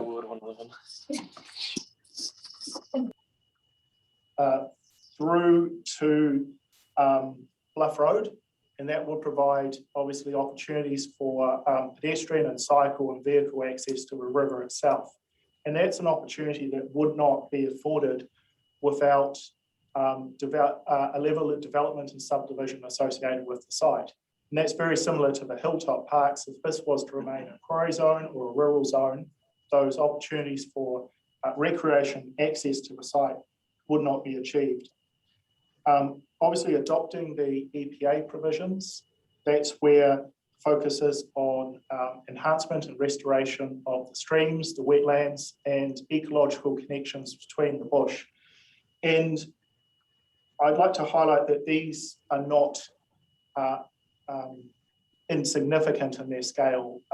The areas of planting are 46 hectares associated with the development of the site. So that's obviously planting up the EPA associated with the industrial buffer, but also planting upstream and wetland corridors and connecting the SNAs. And obviously in the context of vision and strategy, in terms of the restoration of the catchment, that's a significant contribution towards that. That would not be achieved, obviously, without tying that to development of the site.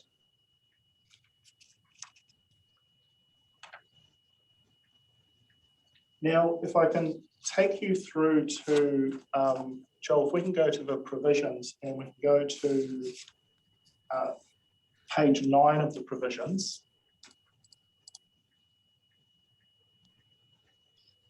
Now, this is a matter that Mr. Mead brought your attention to the proposed policies around cultural values assessments and how to take those into account. There's obviously a broad recognition, and that would apply to discretionary activities in the district. What I've proposed, and this links to the need for ongoing engagement and consultation between a developer and local iwi, in respect to particularly the refinement of subdivision designs and the recognition of a range of issues that would be important to those designs. So I proposed a discretion around obviously the provision of cultural impact or cultural values assessments and the manner in which subdivision responds to those assessments. And that is to provide for that ongoing process around consultation. And that may, as it did with the original Windstone quarry proposal, result in additional elements being brought into the process to address that wider issue of a cultural landscape. Now, with this site, obviously starting from the perspective of a quarry as the zone and the approach that Windstone took, I do need to note that at present there are no scheduled sites in the district plan associated with the site. So this is to bring in a level of discretion associated with those wider issues of cultural values that the district plan doesn't actually include an overlay currently on the site to manage those.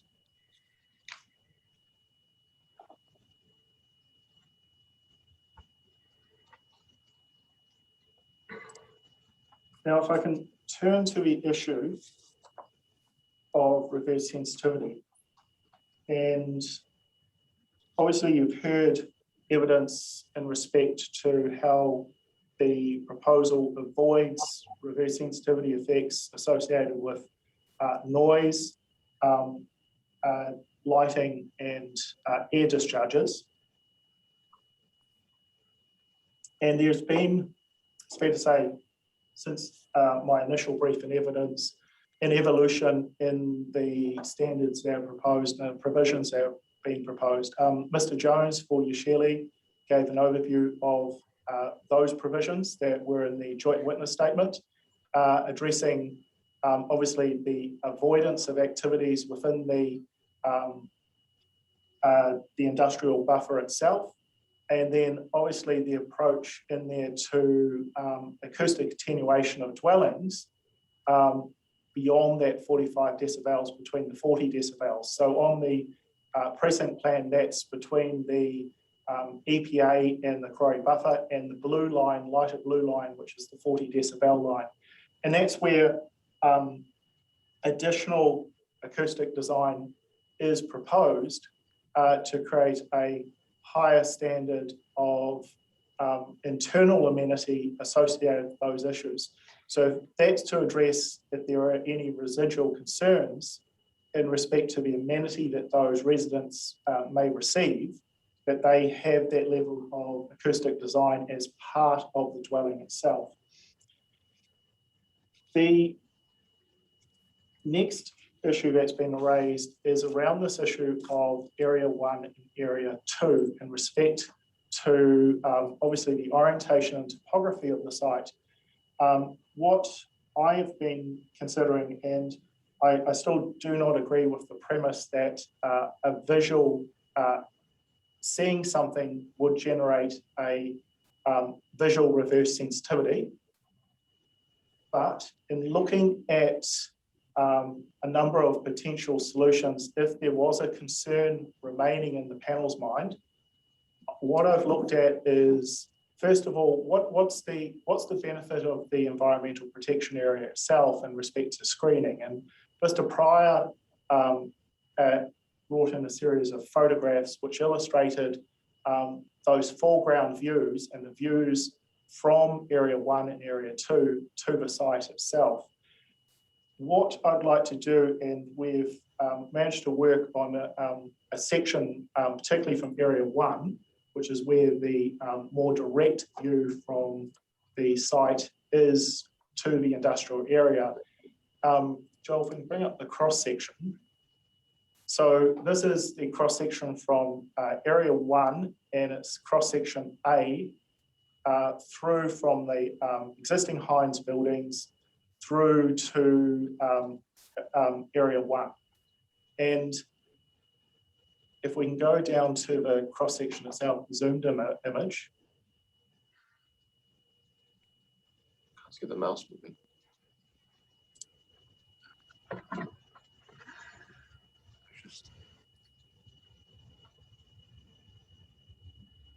Mouse problem. So just bringing that up. Can we zoom in just to there? So the lines, so this is more accurate and at a one-to-one as opposed to an exaggerated scale of the images that were presented by Heinz. And so on the right-hand side, what is there is a two-story building Obviously, if you're in closer proximity than that section A, you'd be a one-story building by the one-story control around the Hilltop Park.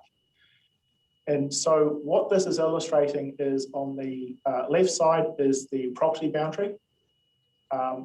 The viewpoints, of three viewpoints that you saw from the Hines, which showed a 10-metre building, a 20-metre building, and a 30-metre building.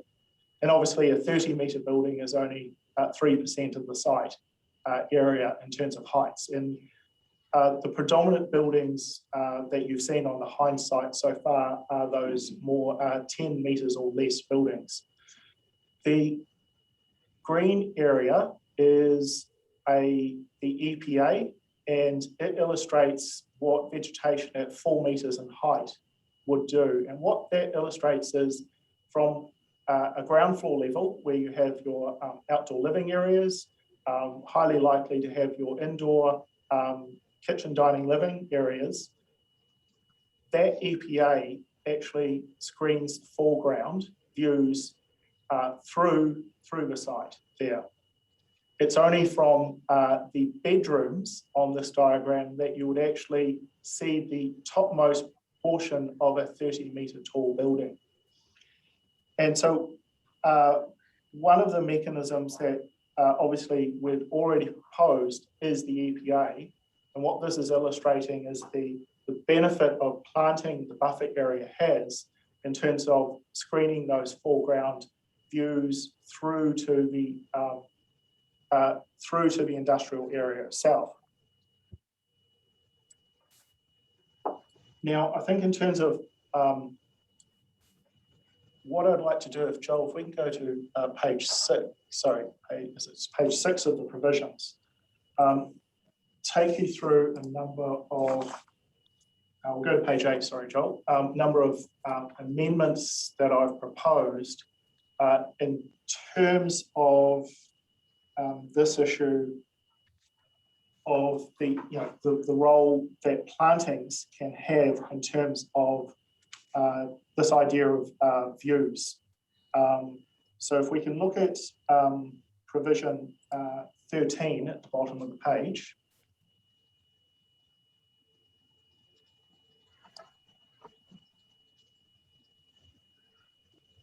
So the dark blue amendments there, thanks, Joel. So as a matter of discretion, so obviously the provisions require the establishment of the EPA and the planting of the EPA, and the provisions in respect to this opportunity to provide some screening and minimise views from those areas, area 1 and area 2.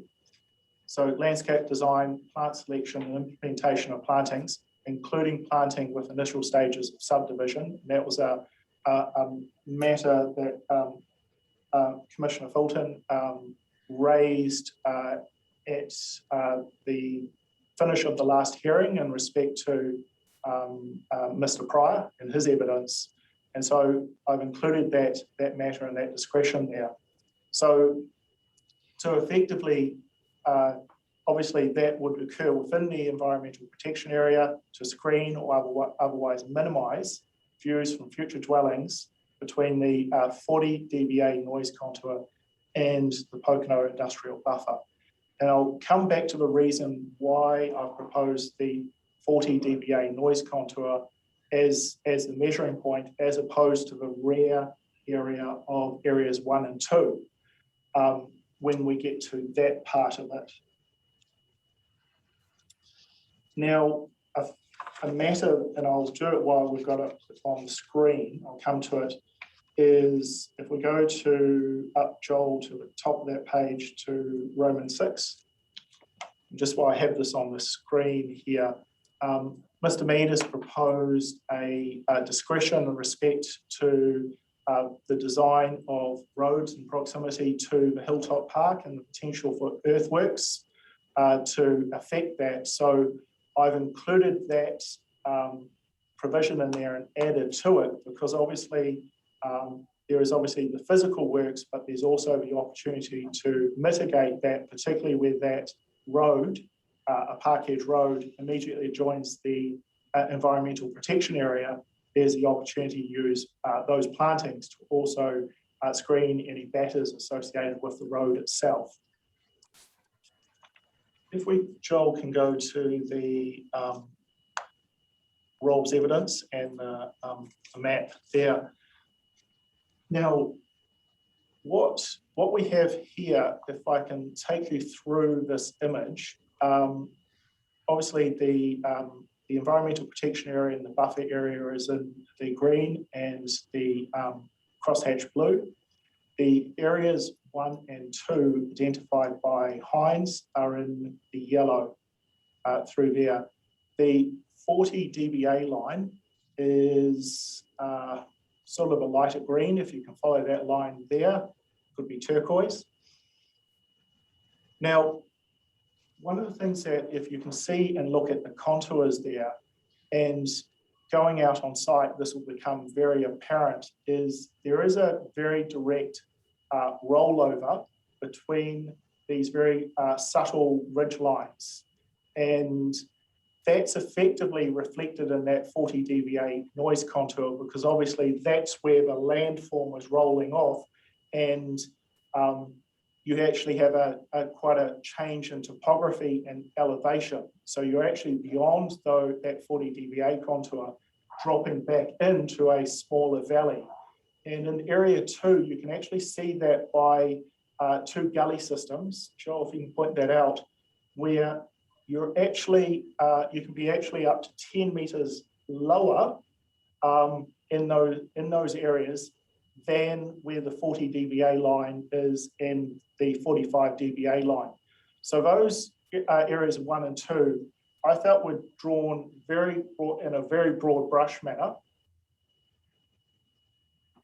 They did not reflect the actual detailed topography of the site. And you ended up in situations where many dwellings were actually did not have views to the east, but rather they had views more to the north. And if we can go, Joel, to that image 9 and 10, which best illustrates that contour and context of the site itself. So if we look at... I'm just going to interrupt you for a moment. I mean, we're keen to understand the drafting provisions that you're proposing, but this isn't an opportunity for you to rerun the entire presentation of all of the previous witnesses, including Mr. Pryor. We understand the matters that you're talking about, and this is getting well beyond a summary. It's really, you know, a re-litigation of the entire proposition that we're pretty well familiar with. So I'd really appreciate it if you could stick to summarising what the provisions are, where you need to explain them to us, because it's getting pretty repetitive and it's not that helpful. Okay. The reason why I was showing that image was just that approach of why the 40 dBA contour was proposed as the westernmost extent. Yeah, I understand that, and that's been clear from Mr. Pryor's evidence, it's been clear from the noise evidence, it's clear from the legal submissions. And as I say, your evidence, and not just on this point, is getting very repetitive and isn't really a summary of the sort that we're anticipating. So I just ask you to move on, please.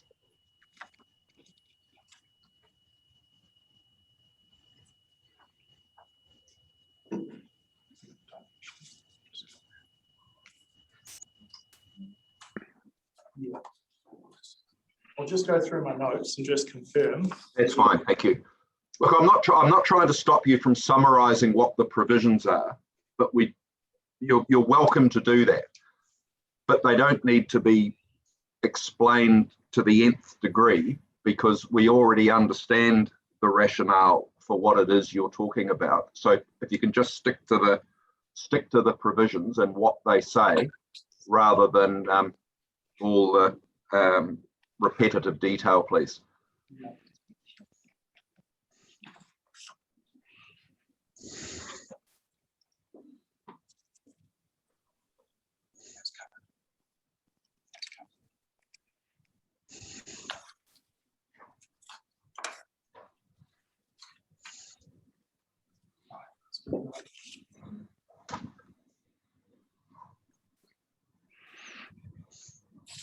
Right.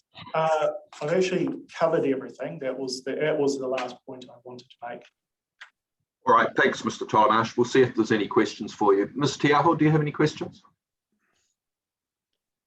I just wondered whether you had time to consider Mr. Flavel's kōrero from the last time. You've talked a little bit about the hilltop parks and how they would become, I think you said something along the lines of predominant and prized in the landscapes, but there's still proposals to build on those hilltops. Is that right? And open that Pandora's box potentially. Yeah, I understand Mr. Flavel's concern, and his approach was saying no building on the site at all. The approach that I've taken is to look at the important or very important and valuable parts of the site, like the hilltops, the SNAs, those ecological features, and to address those specifically in terms of a level of protection so they would not be built upon.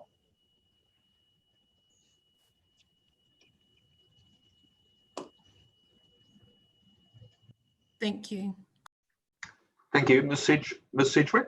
No, that was the question I was going to ask. Thank you very much. Ms. Gibb? No, nothing, thank you. Mr. Fulton? Yes, just if I've got this clear, you said there is about 46 hectares to be in the APA and screening to be planted. Is that the correct figure?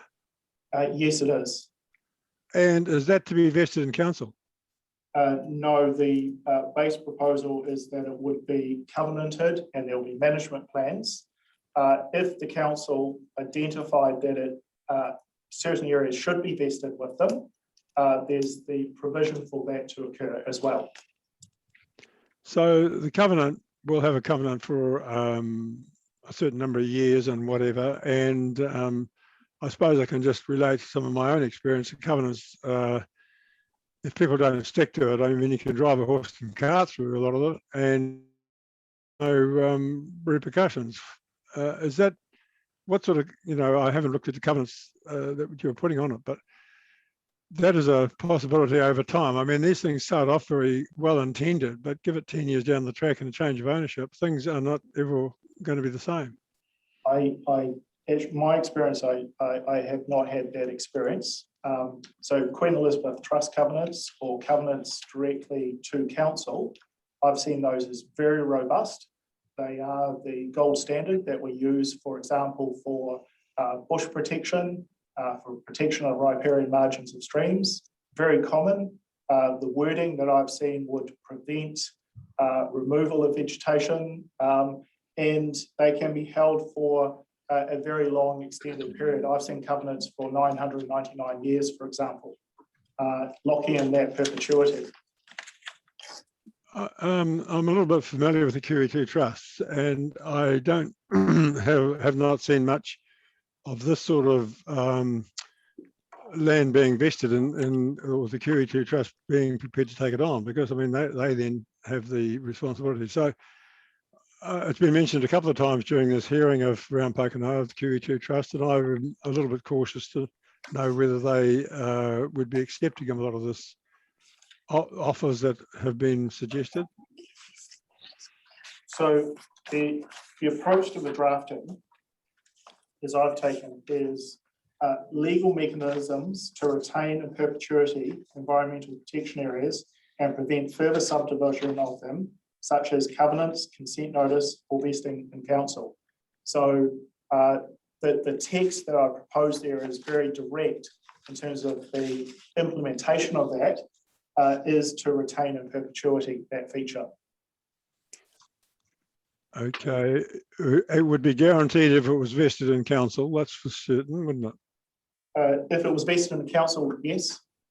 That's the only certainty we would have, and unless the QE2 Trust took it on. Or a somebody covenant, else. or a covenant that's in favour of council is another mechanism that is equally robust in my experience. Yeah, it's quite a big bit of area. That's all the point I was trying to raise, and how that gets managed. Okay, I'm happy with the question. Thank you. Thank you. Mr. Cooney? Yes, Commissioner Fulton raised a point which I tend to agree with, that the QE Trust doesn't just accept every offer that's made to it. Of course, it's very discerning as to what it takes on. Are you familiar with that, Mr. Tommy Marsh? Yes, I am, and I've used it several times. And that's just one example of a legal mechanism. Obviously, a covenant with council and consent notices are also equally robust legal mechanisms. For example, something that occurs in the district right now is the protection of SNAs through rural subdivision. And they can be protected through a covenant in favour of council. And that's a robust mechanism. Yeah, all right. The area that you tend to, that's right, the area that you've just described, what was the area again, how much? 46 hectares is the total area of the EPA. That's within the whole property? Yes. Okay. Just, can you put up that map, the last one you had on? It showed the 45 dBA line.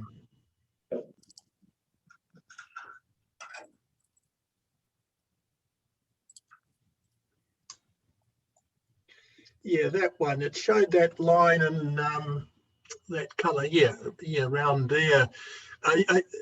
Does the land fall back the other way from that line? Does it?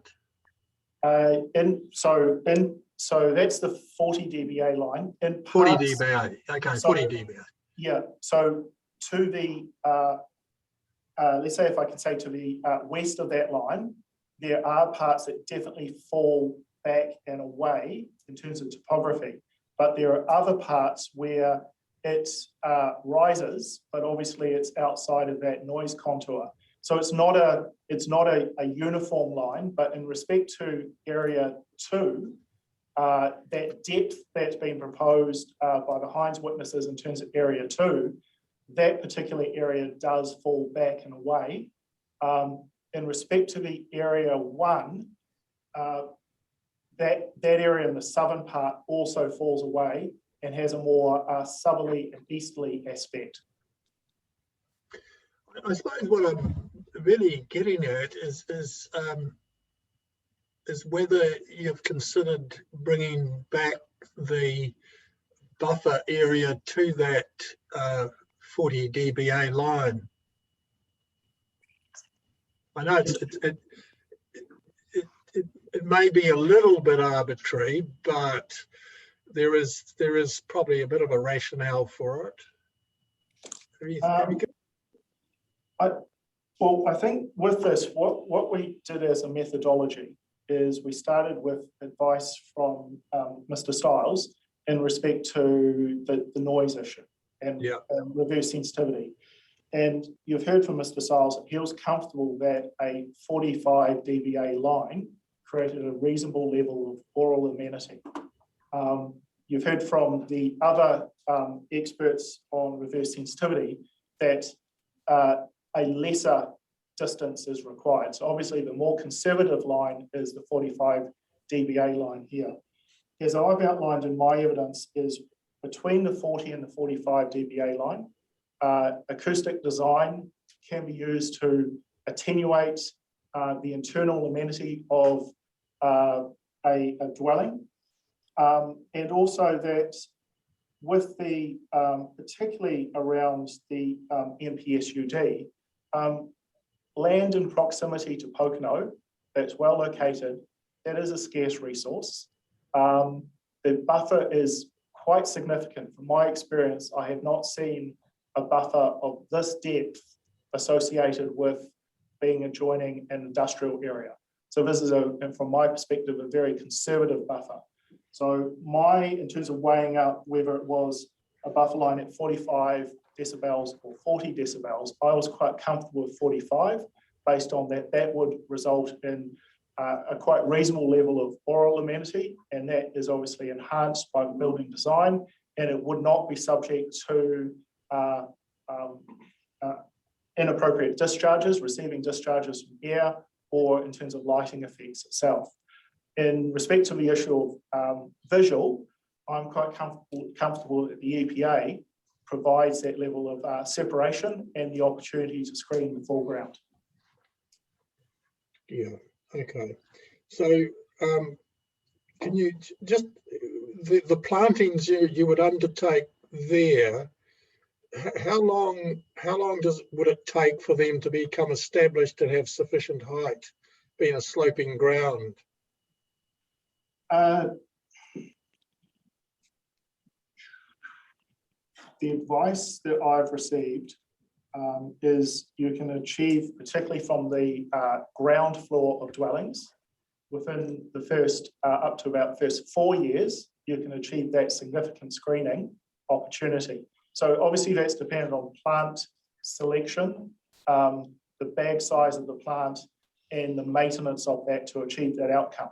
And I would see that is why we've brought in a specific approach to a management plan around those elements, so that outcome would be achieved very early in the development process.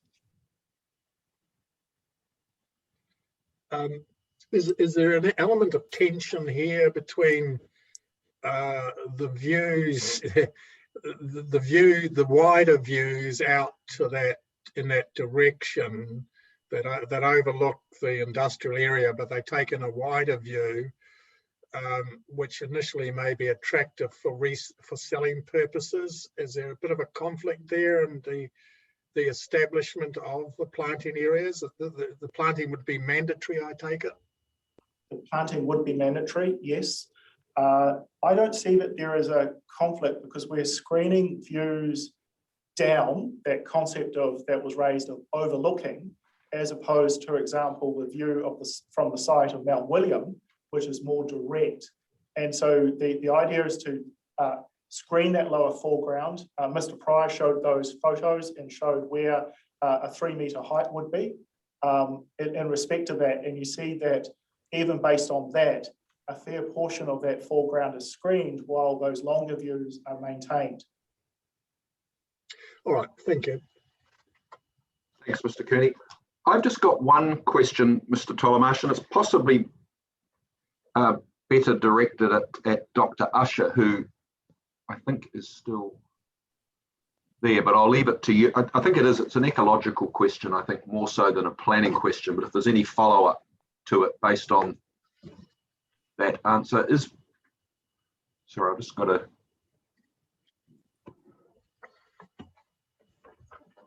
Dr. Usher may have gone.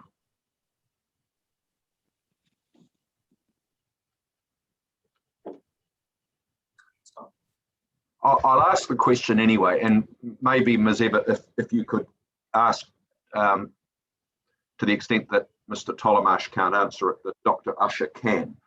And the question is this: there's been a number of questions around the efficacy, if you like, of the conservation planting and what might happen in the event that the land wasn't able to be formally protected by way of a covenant of some sort. The question is, in the event that the vegetation was properly installed, if that's the right word, and maintained such that it was well established, short of willful damage, e.g., someone going and chopping things down with a chainsaw, how sustainable would those plantings be long term, given any lack of human intervention?